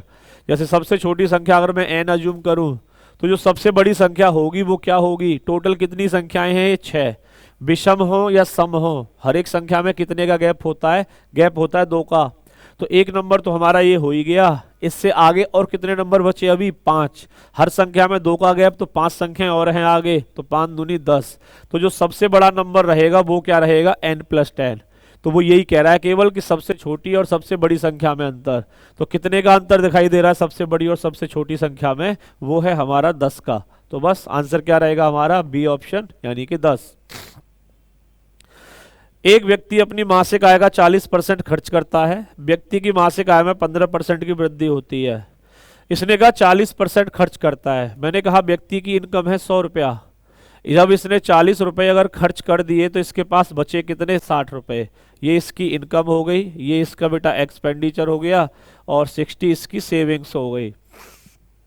अब क्वेश्चन के अकॉर्डिंग चलें। इसने कहा मासिक आय में 15% की वृद्धि होती है, तो 100 रुपये थे 15 रुपये बढ़ गए, और उसके व्यय में 22% की कमी होती है, कमी। तो 22 चौक 88, तो ये हो जाएगा कितना? 8.8, यानी इतने की कमी हो गई है, माइनस हो गया। हमें ये बैलेंस करना होता है, दोनों साइड बराबर होना चाहिए। तो यहाँ पे ये कितना रहेगा? इधर आएगा, जोड़ दो, 15 और 8 23, तो ये हो जाएगा 23.8, यानी कि इसकी जो सेविंग है बेटा वो 23.8 रुपये बढ़ जाएगी। तो करें जरा इसे, 23.8 गुणा 100, इसने कहा कितने परसेंट बढ़ेगी? 60 से, तो 0 से ये 0 गया, इस 0 से ये पॉइंट चला गया, तो लगभग में पूछा जा रहा है 6 चौक के 24, 240, यानी लगभग बेटा कितना परसेंट? 40% के लगभग इसकी सेविंग में क्या हो जाएगी? वृद्धि हो जाएगी। तो आंसर कौन सा हो जाएगा हमारा? Option number D. तो लगभग 40% बढ़ जाएगी। एक समबाहु त्रिभुज की प्रत्येक भुजा की लंबाई 2, और ये भी रूट में देखो यहाँ पे क्या लिखा हुआ? 4, यानी कि 4th रूट ऑफ 3 सेंटीमीटर है। कह रहा है इस त्रिभुज का क्षेत्रफल बताइए। तो भाई समबाहु त्रिभुज, इक्विलेटरल ट्रायंगल, एरिया क्या होता है? √3a² अपॉन 4, √3/4 गुणा भुजा स्क्वायर। ये हमारा समबाहु त्रिभुज के क्षेत्रफल का फॉर्मूला होता है। अब जब मैं वैल्यू अप्लाई करूंगा इसमें कि √3/4 गुणा a², तो a² कितना बेटा? कि 2, और ये cube root of 3, cube root नहीं सॉरी 4th रूट ऑफ 3, ऐसे ही गुणा 2, और ये बेटा 4th रूट ऑफ 3। तो देखिए 2 दूने 4, ये कट गया हमारा, cube 4th root of 3, 4th root of 3, ये दोनों जब मल्टीप्लाई करेंगे, इधर समझें, तो ये क्या हो जाएगा हमारा कि 4th रूट ऑफ 3, इसका हमसे ये स्क्वायर करवा रहा है, यानी कि 3 की पावर 1/2 गुणा कितनी भाई? 3 की पावर 2 गुणा 1/4, तो 2 से ये कितनी बार गया? 2 बार, तो ये क्या बनेगा हमारा? √3। तो ये दोनों 4th root of 3, 4th root of 3, ये कितना देंगे हमको मिलकर? ये देंगे दोनों √3, और बेटा √3 और √3 इसका गुणा करेंगे तो ये क्या बन जाएगा हमारा? केवल 3। तो आंसर क्या हो जाएगा हमारा? बी ऑप्शन, यानी कि आंसर रहेगा 3 सेंटीमीटर स्क्वायर। यह 6 अंकों की संख्या 738a6a 11 से विभाज्य है, और 3 अंकों की संख्या 689 x 9 से विभाज्य है, तो a + x। पहले उसे देखें, 7 3 8 a 6 a। तो बेटा 11 का रूल क्या होता है? अल्टरनेट प्लेस, a 2a + 3, यानी यहाँ बन रहा है हमारा 2a + 3, और इधर देखें 8 और 6 14, 14 और 7 21, दूसरी साइड बन रहा है 21, यानी कि इन दोनों को बेटा जब हम सब्ट्रैक्ट करेंगे तो कितना आना चाहिए? 0 आना चाहिए। तो जब 21 को हम उधर लेके जाएंगे तो ये आएगा कि 2a, प्लस के 3 है, माइनस के 21 है, तो ये हो गया माइनस के 18, तो सामने हो गया 18, तो a की जो वैल्यू निकल के आई वो कितनी आई? 9, यानी कि हमें पता चला a बराबर है हमारा 9। अब आते हैं बेटा x पे, तो 9 का डिविजिबिलिटी रूल क्या होता है? संख्या के अंकों का योग 9 से कटना चाहिए, तो 8 और 6 14 और 18 होना चाहिए, तो कितना हो जाएगा? x की वैल्यू तो सीधे सीधे आ रही है, 8 और 6 14, 14 और 4 18, तो x की वैल्यू कितनी निकल के आ गई बेटा? 4, तो x की वैल्यू आ गई 4। इसने कहा a + x, तो 9 और 4 कितना हो जाएगा फिर? 13। आंसर क्या रहेगा? D option 13। क्वेश्चन नंबर 88, 3 धनात्मक संख्याओं में पहले और दूसरे का अनुपात 5:2 है। पहले और दूसरे, यानी कह दीजिए a/b बराबर 5:2, दूसरे और तीसरे b/c 5:4। पहले और तीसरे का गुणनफल, चलिए अब इनका रेशियो बना लो पहले। 5 पंजे 25, 5 दूनी 10 और बेटा 4 दूनी 8। तो ABC तीनों का रेशियो आ गया। कभी भी रेशियो बेटा आपको गुणा में दे रखा है तो वो हमेशा स्क्वायर में जाता है, तो आप आसान करने के लिए इसके साथ x ले सकते हो। जब 25 का और 8 का गुणा करूंगा यानी पहले और तीसरे का गुणा, तो 25 अट्ठे 200, ये हो गया 200x स्क्वायर। कितना है इसका गुणनफल? वो है 1800। तो 00 से 00 2 नीम 18, यानी x स्क्वायर की वैल्यू 9, तो बेटा x की वैल्यू कितनी आएगी? x की वैल्यू आएगी निकल के 3। हमें कह रहा है तीनों संख्याओं का योग क्या है? तीनों संख्याओं का योग, तो रेशियो कर लो भाई तीनों का कितना है, सम ऑफ रेशियो। तो ये हो जाएगा 25 और 10 35, 35 और 8 43, 43 से यहाँ गुणा लगा दो, 3 3 9, 3 चौक 12, तो बेटा 3 3 9, 3 चौक 12, 129। तो कौन सा ऑप्शन हमारा करेक्ट हो जाएगा? D option. गुणा सही है ना?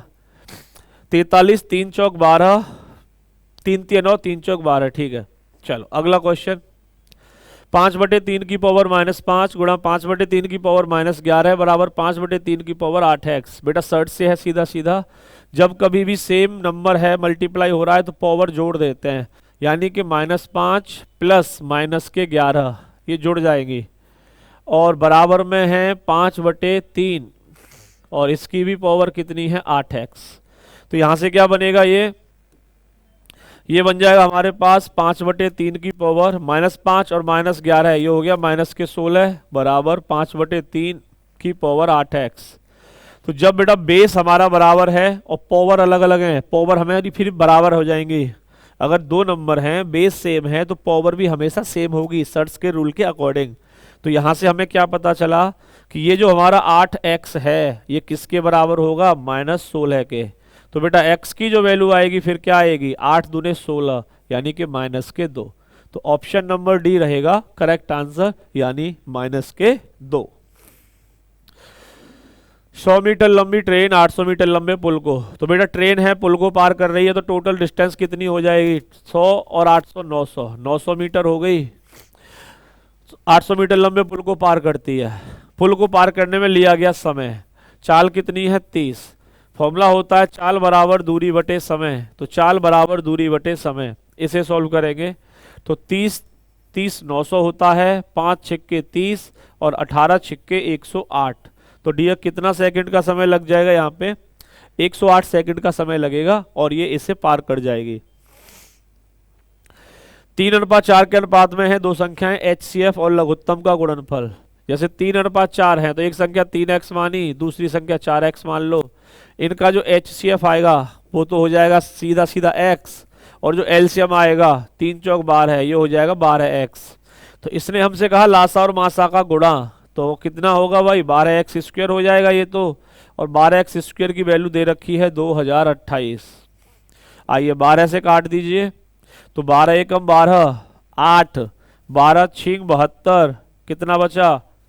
10 और 12 निम्बे 108। x स्क्वायर बराबर 169, तो बेटा x की वैल्यू आ जाएगी 13। 169 का अंडर रूट, जब x की वैल्यू 13 आ गई, कह रहा है संख्याओं का योग बताओ। संख्याएं किस रेशियो में थी? 3 4, तो 3 और 4 7, 7x है योग, तो 7 से मल्टीप्लाई कर दो, 13 7 91। तो संख्याओं का योग रहेगा डी ऑप्शन 91। 92 कमल की उम्र उसकी बहन गीता से 5 गुना है, जो उसके भाई राम से 2 वर्ष छोटी है। कमल है और साहब इनकी बहन है गीता। कह रहा है कमल की उम्र गीता से 5 गुना है। अगर ये x है तो कमल कितने का हो जाएगा बेटा? 5x का। जो उसके भाई, कौन? गीता। जो उसके भाई राम से 2 वर्ष छोटी है, यानी राम कितने का हो जाएगा फिर? 2 वर्ष छोटी है, यानी x + 2। ये भाई तीनों की उम्र हमें रेशियो में पता चल गई। अब कंपेयर करो क्या कह रहा है। इसने हमसे कहा यदि राम की उम्र 8 है, ये लो, अगर राम की उम्र 8 है और ये 2 ज्यादा थी तो गीता की उम्र कितनी हो जाएगी? फिर गीता की हो जाएगी 6, तो कमल की कितनी हो जाएगी? 6 पंजे 30। और उसने शायद यही पूछा है। बिल्कुल, कमल की उम्र क्या है बेटा? तो कमल की उम्र निकल के आ गई हमारी 30 साल, 30 इयर्स। नेक्स्ट वन, एक बक्से में 25 पैसे के सिक्के और 50 पैसे के सिक्के हैं, कुल मिलाकर 30 सिक्के हैं। जिनका मूल्य 10 रुपये है, 25 पैसे के सिक्कों की संख्या ज्ञात करो। बेटा दोनों तरह के सिक्के हमने मान लिए एक्स और वाई अलग अलग, कि 25 पैसे के और एक्स सिक्के हैं और 50 पैसे के वाई सिक्के हैं। तो इनकी संख्या कितनी दे रखी है कि कुल मिलाकर 30 सिक्के हैं। अब मैं इनकी वैल्यू बनाऊं तो 25 पैसे से वैल्यू बनाऊं तो टोटल वैल्यू कितनी हो जाएगी 25x। ऐसे 50 पैसे से बनाऊं तो इसकी वैल्यू कितनी हो जाएगी 50y, और वैल्यू है कितनी 10 रुपये। इस 10 रुपये को पैसे में कन्वर्ट कर लें, 100 से गुणा कर देंगे तो कितने पैसे हो जाएंगे 1000 पैसे। पैसे में मैंने वैल्यू कन्वर्ट कर दी 1000। तो ये सिंपली लीनियर इक्वेशन बन गई बेटा। सॉल्व करो। पूछा क्या है 25 पैसे के सिक्कों की संख्या, यानी कि x की वैल्यू पूछ रहा है। अब y को कैंसिल करो। y कैसे कैंसिल होगा, सब जगह 50 से मल्टीप्लाई लगा देता हूं। तो 50 गुणा 30 5 15, ये हो जाएगा 1500। अब सब्ट्रैक्ट करेंगे तो ये y कैंसिल हो जाएगा। 50x में से 25x गया तो ये 25x ही बचा। 1500 में से 1000 गया तो इधर 500 बचा। 25 से काटेंगे, 25 दूनी 50 और 1 0। x की वैल्यू 20 यानी कि 25 पैसे के जो सिक्के थे उनकी संख्या थी बेटा 20।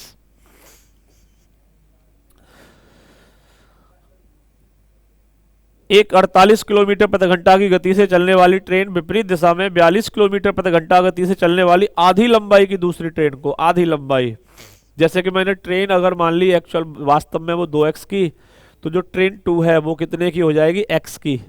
ये इनकी हमने लेंथ मान ली। अब इसने कहा 48 की गति से चलने वाली ट्रेन विपरीत दिशा, तो बेटा जब अपोजिट डायरेक्शन में आती है तो स्पीड क्या होती है, जुड़ती हैं। तो 48 और 42 कितना हो जाएगा 90 मीटर पर सेकंड बनाएंगे 5/18, और टोटल डिस्टेंस कितनी हो जाएगी 2x और x 3x हो गई लंबाई। कितने सेकंड में पार कर जाती है 12 सेकंड में पार कर जाती है। तो यहां से पहले हम उस ट्रेन की लंबाई निकाल लेते हैं। 18 पंजे 90 और 3 चौके 12, 5 पंजे 25, 25 चौके 100। तो x बराबर आया 100, यानी कि जो ट्रेन है जिस ट्रेन की ये बात कर रहा है वो थी हमारी 2x की। जब एक x की वैल्यू 100 तो ट्रेन कितने की हो जाएगी बेटा, ट्रेन हो जाएगी 200 मीटर की। ये पता चला। लेकिन क्वेश्चन यहां तक नहीं पूछा, क्वेश्चन में अभी और है थोड़ा सा। हाँ, क्वेश्चन में क्या है अब वो देखें। क्वेश्चन ये कह रहा है कि यह एक रेलवे प्लेटफॉर्म को 45 सेकंड में पार करती है। तो अब दोबारा वैल्यू पुट करनी पड़ेगी भाई कि ट्रेन की चाल कितनी है 48 मीटर पर सेकंड बनाया 5/18। अब जब प्लेटफॉर्म को पार करेगी तो कितनी दूरी तय करेगी, अपनी लंबाई प्लस इस प्लेटफॉर्म की लंबाई, और इसे कितने समय में पार करती है कि 45 सेकंड में पार कर जाती है। तो अब इस एक्सप्रेशन को और सॉल्व करना पड़ेगा, यानी कि 2 क्वेश्चन दे रखे थे। तो 9 दूनी 18, 9 पंजे 45, और 2 से ये कितनी बार जाएगा, 2 से जाएगा 24 बार। तो ये कितना आया 24 पंजे 120, यानी 12 12 5 60, यानी 600। तो ये इधर बन गया 600, बराबर में है 200 प्लस p। तो 200 सब्ट्रैक्ट होगा तो p की जो वैल्यू निकल के आएगी डी वो कितनी आ जाएगी 400। तो प्लेटफॉर्म की लेंथ कितनी है बेटा, वो है आपकी 400 मीटर। एक व्यापारी एक वस्तु की बिक्री पर 10% की 2 क्रमिक छूट देता है यदि वो वस्तु को 405 में बेचता है। तो उस वस्तु का अंकित मूल्य बेटा 10% की 2 छूट, तो टोटल कितना हो गया 10 और 10 20, 10 दाम 100 यानी 1, यानी कि टोटल डिस्काउंट दे रहा है 19% का। तो 100 में से 19 गया तो 81, कह सकते हो वो 81% में सेल कर रहा है, और 81% की वैल्यू है 405, तो 100 की निकालनी है। 8 5 40, 1 पंजे 5, ये 5 बार कट गया, और 100 पंजे 500। तो बेटा मार्केट प्राइस कितना है इस आर्टिकल का 500 रुपया। ग्राफ में एक परीक्षा में 7 छात्रों के इतिहास और भूगोल के अंकों का अनुपात दर्शाया गया है। छात्र 4 को भूगोल में 60 अंक मिले, उसके इतिहास में अंक छात्र 4, देखो ये रहा छात्र 4, और ये क्या दे रखा है इतिहास और भूगोल का रेशियो, इतिहास भूगोल का रेशियो। बेटा ये डेसिमल फॉर्म दे रखी है, तो यहाँ से इतिहास और रेशियो का देखो भूगोल का, ये कह रहा 1.5, दशमलव हटाओ 10 आ जाएगा नीचे, तो ये आएगा 5 3 15, 5 दूनी 10, यानी हिस्ट्री और जियोग्राफी बेटा 2:3 में है। सॉरी 2:3 नहीं, 3:2 में है। अब इसने हमें कौन सा दे रखा है, पहले हिस्ट्री था, तो ये आपका बेटा हिस्ट्री है, और ये जियोग्राफी है। इतिहास और भूगोल, इसने कहा है भूगोल में 60 अंक मिले 4 वाले को, 4 को भूगोल यानी 2, तो 2 की वैल्यू बेटा कितनी है 60। तो 2 की वैल्यू 60 है, तो 2 से कितनी बार गया, 30 बार। तो 3 की वैल्यू कितनी हो जाएगी, 3 की वैल्यू हो जाएगी 90। यानी कि हिस्ट्री में बेटा इसे कितने अंक मिल रहे होंगे, तो हिस्ट्री में इसे मिल रहे होंगे 90 अंक। तो 90 ऑप्शन नंबर डी। एक बार और देख लेता हूँ कुछ गड़बड़ ना हो, क्योंकि नन ऑफ दीज है।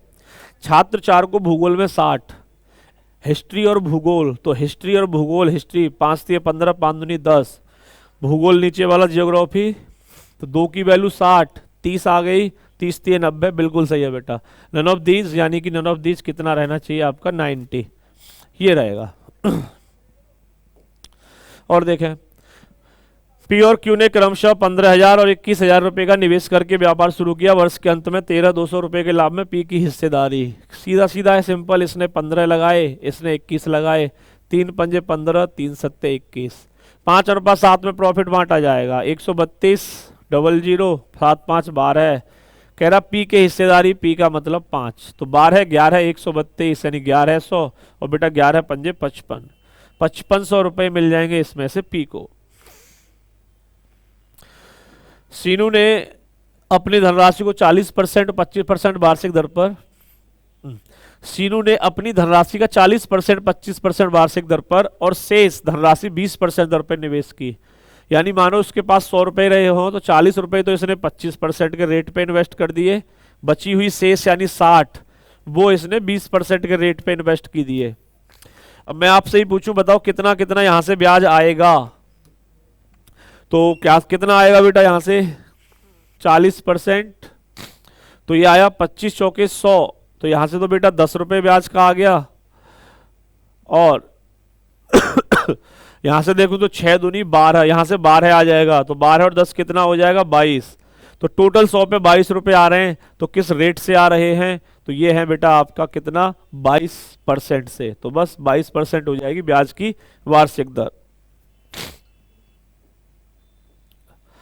एक दुकानदार 10 पेन खरीदता है, 2 पेन मुफ्त देता है, वह 20% की छूट भी देता है, यानी कि 2 डिस्काउंट दे रहा है सीधे सीधे, और 20% का लाभ कमाता है।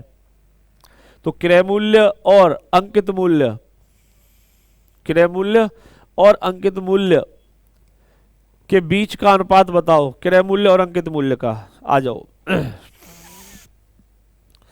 देखो बेटा, सीधे सीधे जाओ कि 10 पेन की खरीद पर 2 पेन मुफ्त देता है, तो टोटल कितना हो गया कि 2 मुफ्त दे रहा है, और कितने पे मुफ्त दे रहा है, 10 पेन खरीद रहा है, 2 मुफ्त दे रहा है, टोटल 12 पे, तो 2 एकम 2, 2 छिक्के 12, यानी 6 रुपए का आर्टिकल वो कितने में बेच रहा है, 6 रुपए का आर्टिकल 5 में बेच रहा है। एक और डिस्काउंट देता 20%, 20% यानी 1/5, तो 5 का आर्टिकल कितने में बेच रहा है, 4 में बेच रहा है। अच्छा, एक और रेशियो बना लो, सीपी के साथ बना लो, ये तो एसपी का हो गया, अब सीपी एसपी और सीपी का, और 20% का लाभ कमाता है, 20% यानी 1/5, 5 रुपए का लाभ कमा रहा है, लाभ कमा रहा है, इधर सीपी आएगा, यानी 5 रुपए का आर्टिकल वो 6 में बेच रहा होगा, तो ये है। इस रेशियो को बना लो, ये रेशियो सीधे सीधे आपका किसको डिनोट करेगा, ये मार्केट प्राइस को, और लास्ट वाला किस पे आ जाएगा, ये सीपी पे आ जाएगा। काट दो, कुछ वैल्यू कट रही है, बहुत कट रही है।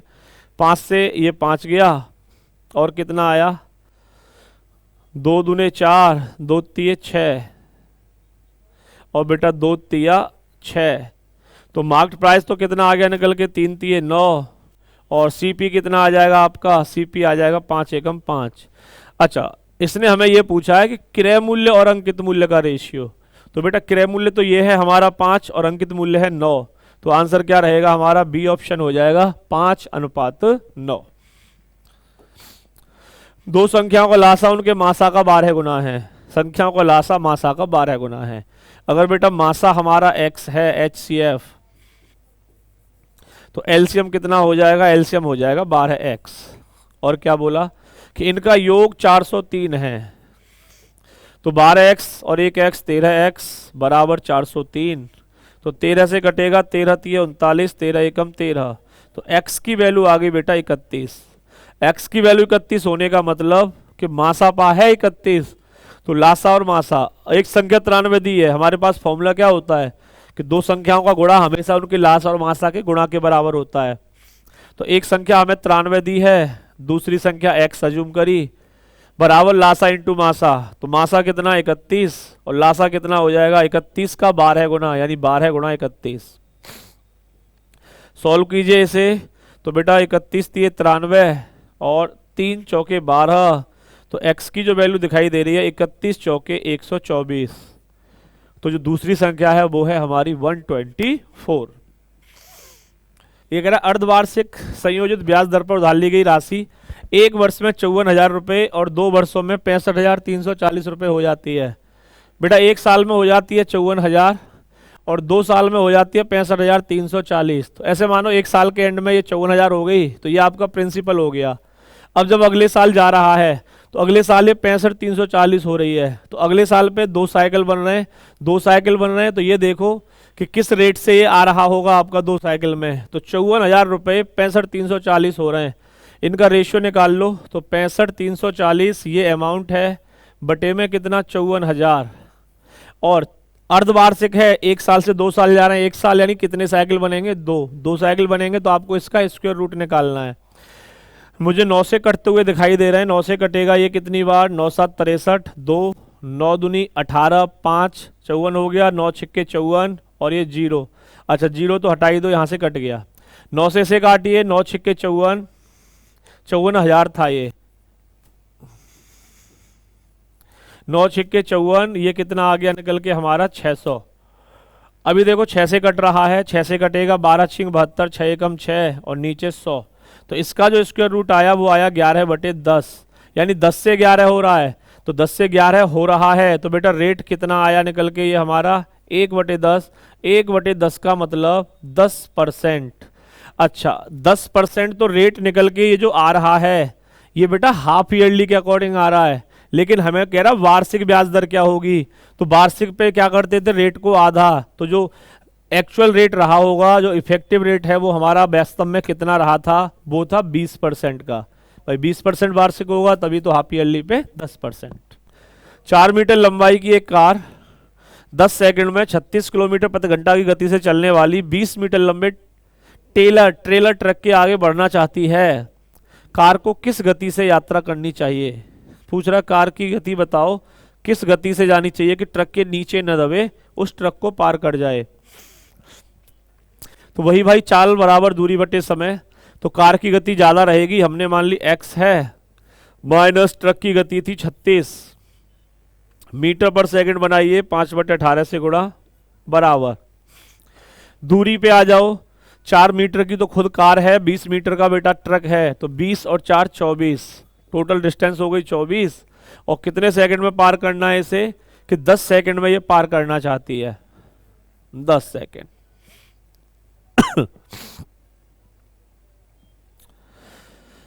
या डायरेक्टली मीटर पर सेकंड में यहां गुणा करने की जरूरत नहीं है, ये सीधा सीधा आंसर ऐसे ही आ जाएगा, क्योंकि जो चाल दे रखी है ट्रक की 36 किलोमीटर प्रति घंटा, इसे आप पहले ही मीटर पर सेकंड में बना लो 5/18 से गुणा करके। तो 18 दूनी 36, इसकी चाल हो गई 10 मीटर प्रति सेकंड। कार की चाल हमने x मान ली, तो ये हो जाएगा x - 10 ये। तो बेटा 2 से गया ये 12 बार, 2 से ये गया 5 बार। अब जब मैं 5 का गुणा इधर करूंगा तो ये बनेगा 5x माइनस 10 पंजे 50 और बराबर में कितना है, बराबर में है 12। तो 5x बराबर, जब 50 उधर जाएगा तो जुड़ जाएगा, 50 और 12 हो गया 62।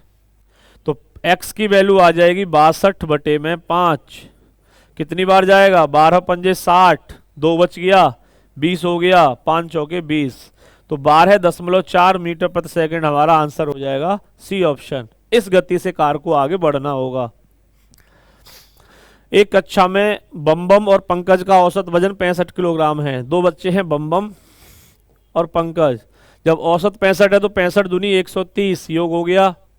गौरी और राकेश, इनका औसत 62 है, तो 62 दूने 124, 124 इनका हो गया। पंकज, गौरी, बम और राकेश का कुल औसत, यानी सबको जोड़ लो, 4 3 2 5 2 254। 4 व्यक्ति हैं, 4 से डिवाइड करो, तो 4 छिक्के 24, 1 4 तिये 12, 2 4 पंजे 20, 63.5 बी ऑप्शन। इन सभी चारों का एवरेज वेट है। एक वृत्त की त्रिज्या आयत की लंबाई के बराबर है। त्रिज्या आयत की लंबाई के बराबर है। पहले इसी को काउंट करें। वृत्त की परिधि 132 है और आयत की चौड़ाई 20 है। बेटा वृत्त की परिधि होती है 2 पाई आर, और 2 पाई आर की जो वैल्यू दे रखी है कि 2 गुणा 22/7 गुणा आर, वृत्त की परिधि दे रखी है हमें 132। तो यहाँ से हमें रेडियस पता चलेगी, कितना आएगा 22 छिक्के 132, 2 तिया 6, यानी रेडियस निकल के आ गई 7 तिया 21 सेंटीमीटर। जब हमें रेडियस पता चल गई 21 और इसने क्या कहा कि त्रिज्या लंबाई के बराबर है, तो जो आयत की लेंथ हो जाएगी, तो बेटा आयत की जो लेंथ हो जाएगी वो कितनी हो जाएगी 21, और बिड्थ हमें दे रखी है, बिड्थ कितनी कि आयत की चौड़ाई 20 सेंटीमीटर है, 20, ये बन गया। अब यहां से क्या पूछ रहा है डायगोनल, तो आयत का डायगोनल क्या फॉर्मूला होता है डायगोनल के लिए, √L² + B²। तो L², 21 का स्क्वायर 441, या तो आपको ट्रिपलेट याद हो तो आराम से जा सकते हो, या फिर सीधा इससे जाओ पाइथागोरस से। 20 का स्क्वायर कितना हो गया भाई 400, तो ये हो गया बेटा 841, और 841 का जो स्क्वायर रूट होता है वो कितना होता है 29। तो विकर्ण कितना है इस आयत का, विकर्ण है आपका बेटा 29 सेंटीमीटर। बी ए से 10% अधिक है। अच्छा ए बी सी दे रखे हैं,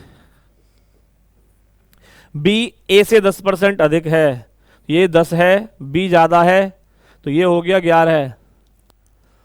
सी ए से 20% कम है, सी ए से, ए बी और ए सी को कंपेयर कर रहा है, ए अनुपात बी पहले देख लो कि बी ए से 10% अधिक है, ये 10 है तो ये 11 है।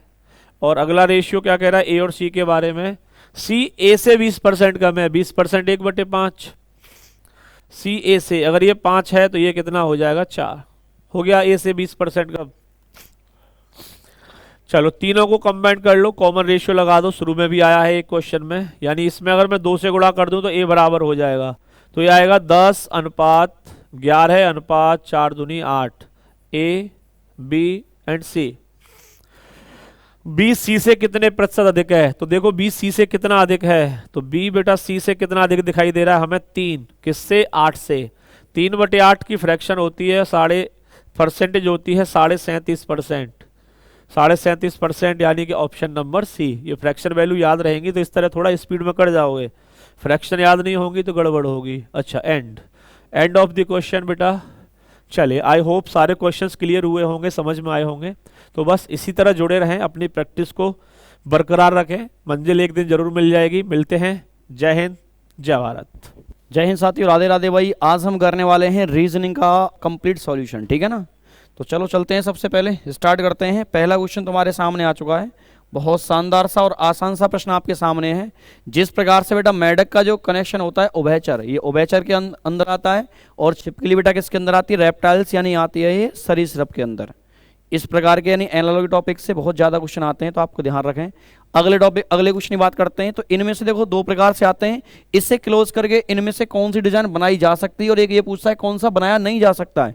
तो जल्दबाजी ना करें, आप ये देख लें यहाँ से किसकी बात कर रहा है, मोड़ करके कौन सी डिजाइन बनाई जा सकती है ये आपसे पूछ रहा है। तो देखो भाई स्टार और हैज एक साथ कहीं आएगा तो वो गलत हो जाएगा हमारा, स्टार और हैज हमारा एक साथ में आ रहा है, ये वाला हमारा क्या हो गया, गलत हो गया। आगे है, और ये हमारा एस और आई अगर एक साथ आता है तो ये भी ऑप्शन हमारा हट गया। परसेंटेज के साथ में बेटा ये एरो आ जाता है तो ये भी गलत हो जाएगा, यानी ये भी। तो राइट आंसर क्या बन गया हमारा, ऑप्शन नंबर ए बन गया इसका करेक्ट आंसर। अगले क्वेश्चन की बात करते हैं, बहुत शानदार सा प्रश्न है। नंबर ऑफ लेटर इसमें ये 3 है, यहाँ 4 है, यहाँ 5 है, यहाँ 6, 1 2 3 4 5 6। अब आएगा भाई 7 वाला, तो 1 2 3 4 5 6, ये तो 6 वाला है। यहाँ पर आप देख रहे हैं 4 ही है, इन दोनों में से देखते हैं 1 2 3 4 5 6 7। तो ऐसा कोई भी क्वेश्चन तुम्हारे सामने आ सकता है कि ऐसे भी प्रश्न होते हैं लेटर सीरीज के अंदर, नंबर ऑफ लेटर के बेस पर उसको बढ़ा देता है। क्योंकि आपने जो किए होंगे लेटर सीरीज में वो कैसे किए होंगे, प्लस और माइनस वाले तो किए होंगे, लेकिन ये भी आ जाते हैं, ठीक है। जैसे ये वाला क्वेश्चन है, यहां पर आप देख रहे हैं 3 लेटर हैं, यहां पर आप देख रहे हैं 4 हैं, यहां पर 5 हैं, 1 2 3 4 5 6। तो अगले वाले में आएंगे भाई साहब कितने, 7। तो 1 2 3 4 5 6 7, 7 तो यहां भी हैं, 2 और 2 4 और 2 6 और 2 8। भाई 8 वाला तो गलत ही हो जाएगा। तो कुछ ऑप्शन तो मैं ऐसे भी हटा सकता हूं, यहां पर 6 है ये भी हटा दो, 1 2 3 4 5 6 7 ये। अब आंसर या तो ए होगा या ये होगा। अब देखो भाई यहाँ अल्टरनेट हो रहा है, ए कैपिटल है, बी स्मॉल है, फिर कैपिटल है, फिर स्मॉल है। तो यहाँ आप देख रहे हैं लास्ट में जाकर के स्मॉल है तो कैपिटल से स्टार्टिंग होगी, तो डी ऑप्शन हमारा हट जाएगा। तो राइट आंसर क्या बन जाएगा? ऑप्शन नंबर ए इसका करेक्ट आंसर बन जाएगा। ठीक है, अगले क्वेश्चन की बात करते हैं। यहां आपको पहले ये लिख लेना है तुमसे क्या पूछा गया है, जो भूवैज्ञानिक भी हैं और कौन सा समूह ऐसा है जो वास्तुकारों को दर्शाता है। तो पहले देखो वास्तुकार के लिए क्या आ रहा है भाई? व्रत आ रहा है। वास्तुकार के लिए क्या आ रहा है? व्रत। यानी मैं कह सकता हूं ये हो गया हमारा क्या भाई? वास्तुकार। ये हो गए तुम्हारे इस तरीके से। ठीक है, और क्या बोल रहा है इसमें? अक्षरों का समूह वास्तुकारों को दर्शाता है जो भूवैज्ञानिक भी हैं। अब भूवैज्ञानिक की बात किसकी करते हैं? तो यहां ट्रायंगल है आपका भूवैज्ञानिक, यानी इसमें। अब इन दोनों में कॉमन जो वैल्यू है इन दोनों में, वही हमारा राइट आंसर है। तो ए और बी यहां पर क्या हो जाएगा भाई? करेक्ट आंसर हो जाएगा ए और बी वाला। ठीक है भाई, तो यहां राइट आंसर क्या हो जाएगा? जो कौन सा है? वास्तुकार को दर्शाता है जो भूवैज्ञानिक भी हैं, ए और बी दोनों आ जाएगा। ओनली अगर बोला होता तो अलग आता। देखो भाई यहां एक्स एक्स है, बीच में ओ आ गया, यहां डबल डबल आया और यहां भी ओ आ गया बीच में। यहां ट्रिपल ट्रिपल है तो बीच में ओ आएगा, ट्रिपल ये और ट्रिपल ये, बीच में ओ है। करेक्ट आंसर हमारा इसका हो जाएगा ऑप्शन नंबर बी। अगले क्वेश्चन की बात करते हैं। ये स्टेटमेंट और तुम्हारा आर्गुमेंट से आ गया है। क्या सार्वजनिक स्थानों पर पान खाना दंडनीय होना चाहिए? देखो इस टॉपिक के अंदर मैक्सिमम बच्चों के अंदर डाउट रहता है, ये टॉपिक के क्वेश्चन करने कैसे होते हैं। जहां स्टेटमेंट आर्गुमेंट की बात करते हैं, कथन तर्क की, वहां कुछ पॉइंट होते हैं जो कुछ कीवर्ड्स आपको क्लास के अंदर लिखवाए गए होंगे, उन पॉइंटों का ध्यान देना होता है। जैसे ओनली वर्ड आ जाता है, किसी की कंपेनियन की बात करता है, ठीक है ना। ये चीजें क्या आती हैं? बीक में बन जाती हैं। गवर्नमेंट हो, सोशल वर्क हो तुम्हारा, जहां लोगों का फायदा है वो चीज पॉजिटिव आती है। ऑल आ जाए, हमेशा वर्ड आ जाए, ये नेगेटिव बन जाता है। ठीक है ना, तो इससे हमारा सोशल वर्क होना चाहिए, समाज का फायदा होना चाहिए, वो सही है। बाकी इसमें गलत में आता है। क्या सार्वजनिक स्थानों पर पान खाना दंडनीय होना चाहिए? हाँ, लोग पान खाने के बाद थूकते हैं और सार्वजनिक स्थानों को गंदा करते हैं, तो ये बात तो तर्क है, ये तर्क है, गंदा तो होता है, करेक्ट है ये। नहीं, भारतीयों को पान खाना पसंद है। अरे यहां पसंद और नापसंद की तो कोई बात ही नहीं हो रही। तो करेक्ट आंसर क्या बनेगा भाई? इसका ओनली फर्स्ट वाला बन जाएगा। पहला तर्क मजबूत है। अब देखो ये है, देखो भाई सर्किल और ये हैज टाइप की आकृति नहीं आनी चाहिए। सर्किल के साथ में हैज कहां है भाई? ये रहा डबल सर्किल और ये रहा हैज। और हमसे पूछा क्या है? से बनाया नहीं जा सकता, तो ये पेयर मिल गया ना मुझे दोनों का, और ये पेयर एक साथ आ रहा है, तो यही नहीं बन सकता। ये नोट लगा के पूछ रहा है। हम जल्दबाजी में कभी कभार चेक कर लेते हैं सही कौन सा है, और मान लो पहला चेक किया, पहला ही सही हो गया। तो यहां पर ये पूछा है गलत कौन सा है। अगला क्वेश्चन की बात कर लेते हैं। तो अगले क्वेश्चन में बात करते हैं, अक्षरों कौन सा समूह चित्रकारों दर्शाता है जो या तो पुरुष हैं या शाकाहारी हैं। पहले ये देखो चित्रकार कितने हैं। चित्रकार की बात करते हैं तो चित्रकार दे रखे हैं। ट्रायंगल क्या है भाई? चित्रकार है, तो ट्रायंगल के अंदर ये वाली वैल्यू आएगी। आंसर ई बी सी में से कोई एक आएगा। ई बी सी में से एक साथ तो तीनों है नहीं है, एक साथ है नहीं, तो ये तो हो ही नहीं सकता आंसर। नहीं ये हो सकता, क्योंकि ई और बी और सी होने चाहिए। अब ए तो हमारा हो ही नहीं सकता, तो राइट आंसर क्या है? हम ऑप्शन से भी जाते तो भी हमारा आंसर ऑप्शन नंबर बी ही लगता। ऑप्शन चेक कर लो भाई। इसने बोला है चित्रकार, चित्रकार एंड ट्रायंगल, ट्रायंगल से तो बाहर को हो नहीं सकता। अब ट्रायंगल में ईबीसी है। अब आप ये देख लो ईबीसी में न तो यहां, न यहां और न यहां, और यहां आ गया हमारा बी ऑप्शन। ऐसे कर सकते हैं आप जल्दी से। ठीक है, देखो टंग का मीन्स है टेस्ट, स्वाद को बताना। तो नाक का बेटा काम क्या होता है? स्मेल यानी कि गंध के बारे में बताती है। करेक्ट आंसर ए हो जाएगा। तो ये आसान आते हैं, उन्हें जल्दी करें, जिनमें टाइम लगता है उनमें टाइम भी लगता है। ठीक है, एफ से बेटा एल हुआ, प्लस का 6 कह सकता हूं, तो आर में प्लस का 6 करेंगे 24 हो जाएगा। 18 और 6 24 होता है, तो दो ऑप्शन तो हमारे हट गए। डी से जे हुआ, प्लस का 6 है, तो पी में अगर मैं 6 ऐड कर दूंगा 16 और 6 22 आएगा, और 22 आएगा तो ये भी हमारा हट जाएगा। तो राइट आंसर क्या बन जाएगा भाई? ऑप्शन नंबर सी इसका भी बन जाएगा। देखो भाई 39 और आप ये देख रहे हैं 39 का जो रेशियो है 5:2 से, तो 5:1 का रेशियो किससे होगा भाई? इनमें आप 13 से डिवाइड करेंगे 3:4 बनेगा। 17 से डिवाइड करेंगे 17 और 68 कर देंगे इसको, तो 3:4 यहां भी आ जाएगा। तो ये कुछ ऐसे भी क्वेश्चन आते हैं जो रेशियो से हो जाते हैं। अगले क्वेश्चन की बात करते हैं। नायलॉन, ऊन यानी वूल, कॉटन और सिल्क। बेटा ये नायलॉन जो होता है ना, ये आदमी के द्वारा बनाया जाता फैब्रिक होता है। बाकी ये तीनों चीजें क्या होती हैं? नेचुरल मिलती हैं आपको। ठीक है ना, ये डायरेक्टली कहां से मिलती हैं?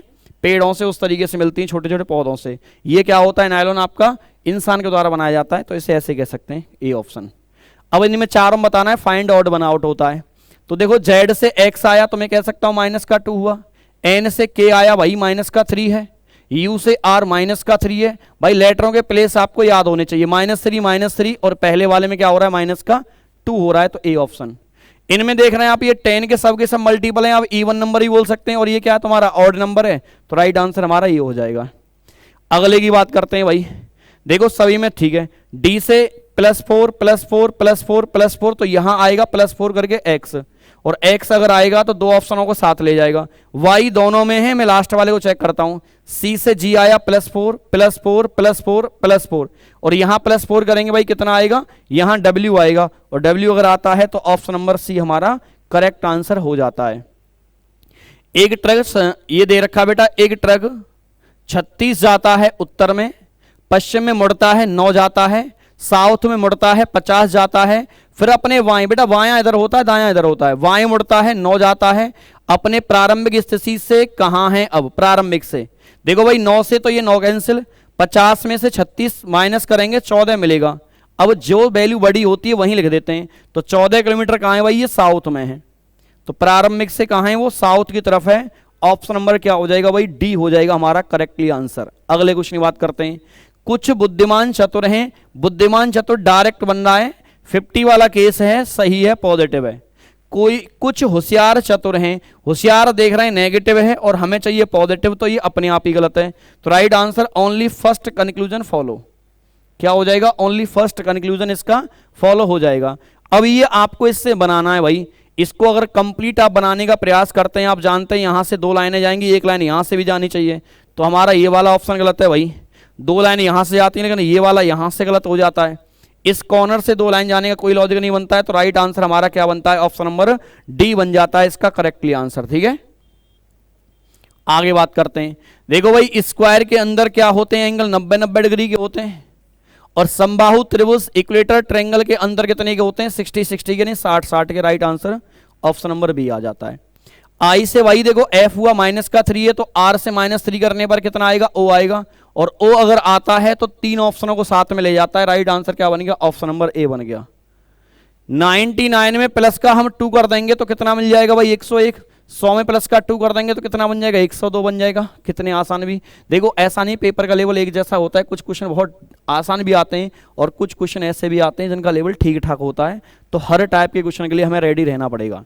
यहां भी आपको फाइंड, देखो ये वाले क्वेश्चन बहुत आते हैं, एक टॉपिक है क्लासिफिकेशन, भिन्न ढूंढना, अलग ढूंढना, और एक टॉपिक होता है एनालॉजी यानी समान ढूंढना, एक जैसा ढूंढना। यहां से कांस्टेबल में कम से कम 6-7 क्वेश्चन आ जाते हैं सबको मिलाकर दोनों टॉपिकों को। देखो भाई ए से सी आया है हमारा, कितने का डिफरेंस है, 2 का, ओ से टी आया है प्लस का 5 बेटा, के से एम आया है प्लस का 2, एफ से जी आया प्लस का 2, सभी में +2 हो रहा है, और यहां कितना हो रहा है भाई, प्लस का 5, करेक्ट आंसर ऑप्शन नंबर।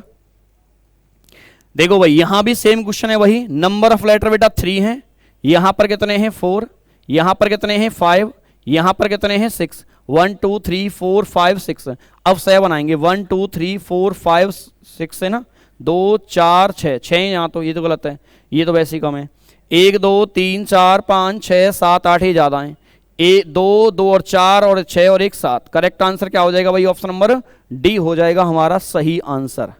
अब देखो ये सीरीज का क्वेश्चन आ गया, 2 दे रखा है, 5 दे रखा है, 10 है, 17 है, क्वेश्चन मार्क है, और 37 है। इनमें डिफरेंस देखा कितने का है, 3 का है, यहां डिफरेंस देखा 5 का है, यहां डिफरेंस 7 का है, तो 3 5 7 तो 9 ऐड कर लेते हैं पहले, 26 हो जाएगा, और यहां पर 11 ऐड कर देंगे 37 हो जाएगा, तो राइट आंसर कितना आ जाएगा भाई 26, ऑप्शन नंबर डी हो जाएगा। अगला क्वेश्चन है, गुर किरण का जन्मदिन 21 मई को है, 21 में, ठीक है, और दिन है बेटा रविवार यानी संडे, दिन क्या भाई संडे है। यदि श्रेयस का जन्मदिन 14 नवंबर को होता, 14 नवंबर, देखो एक चीज का विशेष ध्यान रखना, मैं आपको बहुत ट्रिकी क्वेश्चन बताता हूं, जब आप बेटा कोड लगाते होंगे तो वहां पर ये देखते होंगे कि अगर ऐसा प्रश्न आता है जहां पर 21 28 14 7 उन डेट को लिखने की कोई जरूरत नहीं रहती है। क्यों सर, क्योंकि 7 के मल्टीपल में आती हैं, तो इसको लिखने की कोई फायदा नहीं है, मत लिखो इसे। 14 हो 27, बेटा 7 तारीख को जो दिन है वही 14 को पड़ेगा, वही 21 को, वही 28 को पड़ेगा, तो लिखने का फायदा क्या है, केवल कोड लगाओ मई का। बेटा जनवरी का 144, जनवरी 1 पर, 4 पर फरवरी, और मार्च भी 4 पर, 0 यानी अप्रैल मई, तो मई का जो कोड है वो 2 आता है। 2 से अगर संडे है तो माइनस का 1 किया होगा, क्योंकि 2 का कोड बेटा मंडे के लिए आता है, 1 के लिए आता है संडे। तो नवंबर का कोड 4 होता है, क्योंकि -1 हो रहा है तो -1 आप करेंगे 3 आएगा, और 3 पर दिन होता है बेटा मंगलवार। क्या होता है भाई? मंगलवार। तो करेक्ट आंसर इसका क्या बनेगा? ऑप्शन नंबर ये बनेगा। डिफरेंस लेके भी कर सकते हैं, लेकिन मई से नवंबर जाने में डिफरेंस ज्यादा लेंथी रहेगा। हमारा प्रयास होता है जल्दी करने का। देखो भाई यहां पर लिखा हुआ है HUMBLE और D, इसका कोड है बेटा JWODNG और F, यहां है WAX। तो आप सभी यहां पर ये देख पा रहे होंगे अच्छे तरीके से, यहां बेटा +2 है, +2 है, +2 है, +2 +2 +2। तो यहां +2 करेंगे तो Y आएगा, यहां +2 करेंगे तो C आएगा, यहां +2 करेंगे तो Z आएगा। YCZ ऑप्शन नंबर क्या हो जाएगा भाई? हमारा ऑप्शन नंबर बेटा B हो जाएगा। ठीक है, अगला क्वेश्चन बात कर लेते हैं। देखो भाई यहाँ इनटू का अर्थ क्या है? डिवाइड। तो मैं सीधा डिवाइड लगाता हूँ यहाँ पर, और प्लस का अर्थ क्या है? इनटू। और डिवाइड का मीनिंग क्या भाई? डिवाइड। डिवाइड का मीन से माइनस, और माइनस का अर्थ क्या भाई? प्लस। इनका मैंने भाग दिया बेटा, 12 आएगा, 5 से काटेंगे से, 12 का 3 गुणा करेंगे 36, 36 में से 24 घटाएंगे 12, और 12 में 6 ऐड कर देंगे तो 18। सही किया है ना? इनका मैंने भाग दिया, कितना आएगा भाई? 12, 12 3 36, और 36 माइनस 24 और प्लस 6, सीधी सी बात है, कितना आ जाएगा भाई? 12, और 12 और 6 18। सही है, करेक्ट आंसर हमारा कितना हो जाएगा? 18 हो जाएगा। अगले क्वेश्चन, 2 मोटरसाइकिल चालक हैं P और Q एक ही बिंदु से। तो पॉइंट पर ध्यान देना कि एक ही बिंदु से चलना स्टार्ट करते हैं। मान लो यहां से स्टार्ट करते हैं चलना। P 11 जाता है पश्चिम में, तो बेटा P तो गया इधर, ये P है, कितना गया? 11 गया। उसके बाद में कहाँ जाता है भाई? इधर से लिखना स्टार्ट करो। मान लेते हैं ये पॉइंट है, P गया पश्चिम में, कितना? 11। ये P है और 11 गया, और साउथ मुड़ जाता है 16। तो यहां मुड़ के कितना गया भाई? ये 16 गया साउथ मुड़ करके। ठीक है, और उसके बाद जाता है अपने दाएं, लेता है 14। जब डाउन जाएगा, दाएं इधर जाएगा, तो 14 बेटा यहां पर आ जाएगा इसका। अब यहां से कौन स्टार्ट होता है? Q। Q जाता है 30 साउथ में, सीधा सीधा Q जाता है 30 बेटा, 16 ये है तो इसे क्रॉस कर जाएगा, ये 30 चला गया सीधा सीधा, यहां पर इधर Q जा रहा है, यहां पहुंच गया भाई। उसके बाद जाता है दाहिने मुड़ के 25 बेटा, 11 ये है और 14 ये है, 25 यानी इसके बराबर यहां आ जाएगा। यहां Q बैठा हुआ है और यहां P बैठा हुआ है, इनकी डिस्टेंस बतानी है। ये 30 है ना, ये 30 है, 16 चल गया, 14 रह गया। यहां पर कितना रह गया? 14। 14 सर 2 ऑप्शन में है। अच्छा, किससे पूछा है? ये देख लो, where is Q now with respect to P। P के रेस्पेक्ट में Q कहां है? तो P के रेस्पेक्ट में जो Q है ना, वो साउथ में है, तो इसका आंसर A मत लगा देना, इसका आंसर बेटा B आएगा, क्योंकि यहां पर पूछा है P की स्थिति से Q कहां है। P तो यहां बैठा है इसके अकॉर्डिंग, जिसके बाद में से आता है, से का मीन्स डायरेक्शन में सेंटर बन जाता है, से का मीन्स डायरेक्शन में सेंटर बनता है, इसका ध्यान रखना। अगले क्वेश्चन की बात कर लेते हैं भाई। तो आप जानते हैं सर्कल तो बेटा ये बनने वाला ऐसे है ही है, तो ये वाला तो गलत हो जाएगा और ये भी सर्कल गलत हो जाएगा, इन दोनों में से एक आंसर है। आप देख रहे हैं ये ट्रेंगल सा है, यहां बन रहा है, तो ये ट्रेंगल बेटा यहां भी इस तरीके से बनेगा, तो यहां पर कोई ट्रेंगल नहीं है। राइट आंसर क्या हो जाएगा? D option. ये मैंने हटा दूंगा इसे, अब आप समझ लो। ठीक है, अगले क्वेश्चन की बात कर लेते हैं भाई। नेक्स्ट क्वेश्चन तुम्हारे सामने आ चुका है। अब ये डिजाइन देख रहे हैं भाई, यहां तो कहीं है नहीं है और नहीं यहां है ना यहाँ, यहां देखो भाई ऐसे आया, ऐसे, ये ऐसे गया इधर और ऐसे, तो राइट आंसर क्या बन जाएगा? ऑप्शन नंबर ए बन जाएगा इसका करेक्ट। अब देखो ये बेटा ए पार्ट तुम्हारा डी यहां बनेगा और इसे इधर ओपन करेंगे, डी हमारा यहां भी बनेगा और एक यहां बनेगा, इस तरीके से बनते हुए जाएंगे। मिडल बनने का कोई लॉजिक नहीं बनता इसका, और ये इस तरीके से बनेगा, ये इसकी डायरेक्शन ही उल्टी दे रखी है, ये गलत है हमारा। ये इन दोनों में देखो ये टच कर दिया, लाइन को टच नहीं करेगा, करेक्ट अलग रहेगा और अलग रहेगा, तो राइट आंसर क्या बनेगा हमारा? ऑप्शन नंबर सी बन जाएगा। अब देखो ये मिरर इमेज है और मिरर को यहां लगाया है, तो इधर आकृति बन के आएगी। सर यहां भी है, लेकिन यहां आप ये देख रहे हैं ये ठीक है, यहां से वाला पॉइंट ठीक है, लेकिन पहले सर्कल आएगा, ठीक है भाई ये तो ठीक है। अब इन दोनों में डिफरेंस देखना, ये तो गलत हो जाएगा, ये भी गलत है, इन दोनों में देखेंगे हमारा अंतर क्या बनेगा भाई, ये ठीक है यहां से, ये भी ठीक है। अच्छा, पहले जो आएगी स्ट्रेट लाइन दे रखी है ना ये वाली, ये भाई इससे ऊपर का जो पार्ट है, इससे ऊपर, तो ये नीचे वाला गलत है। राइट आंसर क्या है हमारा? ये वाला मैच कर जाएगा इससे। दीवार, घड़ी, चित्र, फोटो फ्रेम, कालीन। कालीन भाई आप सभी जानते हैं ये बेटा जमीन पर बिछाई जाती हैं, और ये सभी चीजें क्या हैं? दीवार। अपने आप नाम ही दे रखा है, तो इसमें इससे आसान तो कुछ हो ही नहीं सकता तुम्हारे लिए। देखो भाई इसका कोड ये दे रखा है, तो आप देख रहे हैं बी से डी है प्लस का 2, ए से सी +2, पी से आर +2, लॉजिक है, और एक दो चेक कर लो लास्ट वाले, एम से ओ +2। तो टी में +2 करेंगे, ये आएगा, इससे ये आएगा और इससे ये आएगा। राइट आंसर हमारा क्या बन जाएगा? टी बाई 20 होता है, 2 ऐड करेंगे 22 आएगा, आई में 2 ऐड करेंगे के आएगा और एन में 2 ऐड करेंगे तो पी आएगा। अब देखो ये लगाना है तो मैं डिक्शनरी वर्ड के अकॉर्डिंग इनको ऑर्डर में मैं आपको बहुत शानदार सी ट्रिक बता सकता हूं। ई एक्स एक्स तक रखो केवल, ठीक है। ए आया एच आया, ए आया और यहां पर ओ आया। सबसे बड़ा क्या है? ओ। तो इसका अर्थ ये सबसे बड़ा है तो लास्ट में 2 आना चाहिए। अब हमारे 2 ऑप्शन हट गए और 2 रह गए। अब देखो स्टार्टिंग में क्या आएगा, इतने से सॉल्व हो जाएगा। ई एक्स ए और ए वाले में से देख लो, सी आया यहां पर भी सी और यहां भी सी है। सी के बाद में टी है, यहां भी टी है और यहां पर आर है। नहीं, सी के बाद में ई है तो ई वाला पहले आएगा। ई अगर पहले आएगा तो ई का प्लेस यानी 4 वाला आइए, तो राइट आंसर क्या हो जाएगा? ऑप्शन नंबर ए हो जाएगा। तो हमारा प्रयास होना चाहिए जल्दी से सॉल्व करने का, ठीक है। इनका भाई देखो सम करके देखो, क्योंकि एक साथ नंबर कंबाइंड दे रखे हैं तो हमारा लॉजिक कहता है कि इनका ऐड सम कर लेते हैं। और सम देखो करने का तरीका क्या होता है, डायरेक्ट करने का प्रयास किया करो। 16 ये और 21 ये, 16 21 37 हुआ, 37 और 14 51 और 9 60, 60 और बेटा ये कितना हुआ? गलत जोड़िएगा, 21 16 37 और 14 51, 51 और 9 बेटा 60 और 60 और 27 ऐड करो सीधा सीधा। इतना फास्ट हो गया क्या? देखो 16 ये पी और यू 21 होता है, 37 14 51 और 9 60, 60 में 19 ऐड करेंगे 79 और 8 ऐड करेंगे 87, 87 में 5 ऐड करेंगे 92, 92 में आप 4 ऐड करो 96 आएगा। और हमें जाना है 288 पर, इंटू 3 करना पड़ेगा। आप यहां आ जाओ, 20 और 21 और 9 30 और 42, 42 और बेटा 15 कितना हुआ? 57 और ये 75 हो गया। 75 इंटू 3 करेंगे, ये आ जाएगा। अब इनका सम करो पहले, 18 और 5 बेटा 23, 23 और 12 बेटा 35, 35 40 41 और ये 60, 60 और 5 65 और 65 और 4 कितना हुआ? 69 हुआ। 69 में इंटू कर देंगे बेटा कितना? 3। 70 में 3 का गुणा करेंगे 228, 280 से 2 कम हो जाए, 210 से 3 कम कर देंगे तो ये आ जाएगा हमारा आंसर, ठीक है ना। गुणा कर लेना, इंटू 3 हो रहा है सबका सम करके। देश, राज्य और शहर, भाई जितने भी सिटी हैं सबके सब राज्य के अंदर होते हैं और जितने भी राज्य हैं किसके अंदर आते हैं? देश के अंदर आते हैं। करेक्ट आंसर इसका क्या हो जाएगा? ऑप्शन नंबर डी इसका करेक्ट आंसर हो जाएगा।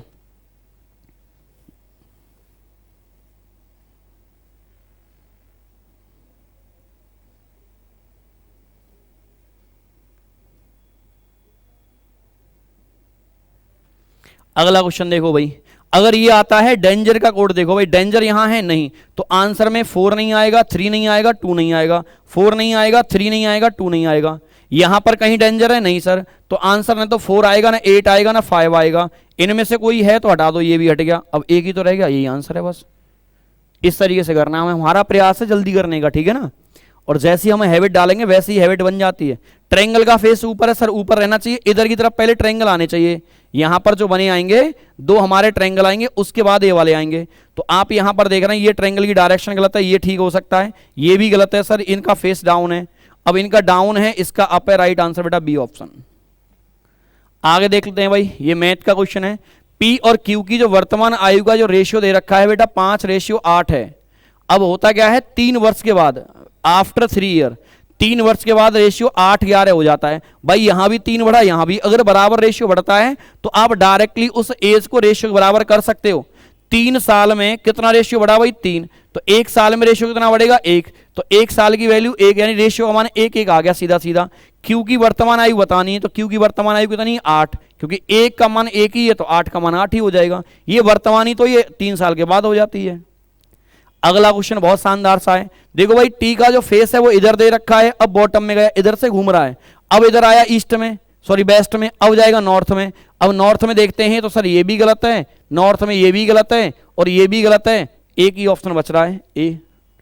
अगला क्वेश्चन है, यहां पर हमसे ट्रायंगल की संख्या पूछी गई है। भाई साहब इस आकृति में 3 होंगे और इस आकृति में यहां से यहां तक 3 होंगे और लास्ट वाले में 3 होंगे। 9 तो एक बार में हो गए, 3-3 करके।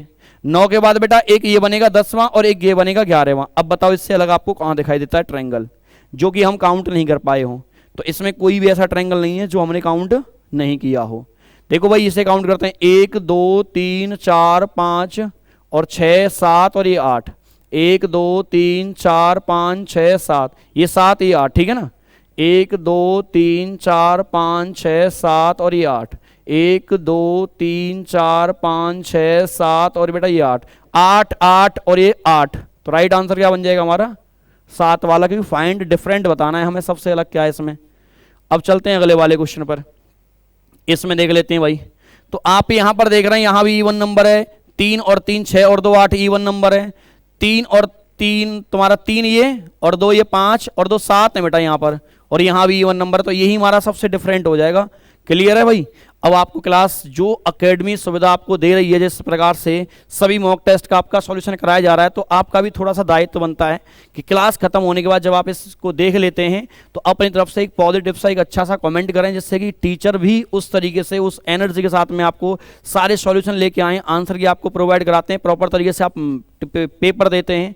तो जैसे कि आप हमारी बातों से मोटिवेट होते हैं, तो आप भी 2-4 शब्द टीचरों के लिए, एकेडमी के लिए लिखा करें, जैसे टीचर ही मोटिवेट हों। ठीक है भाई, चलो ठीक है, जय हिंद, जय श्री राम।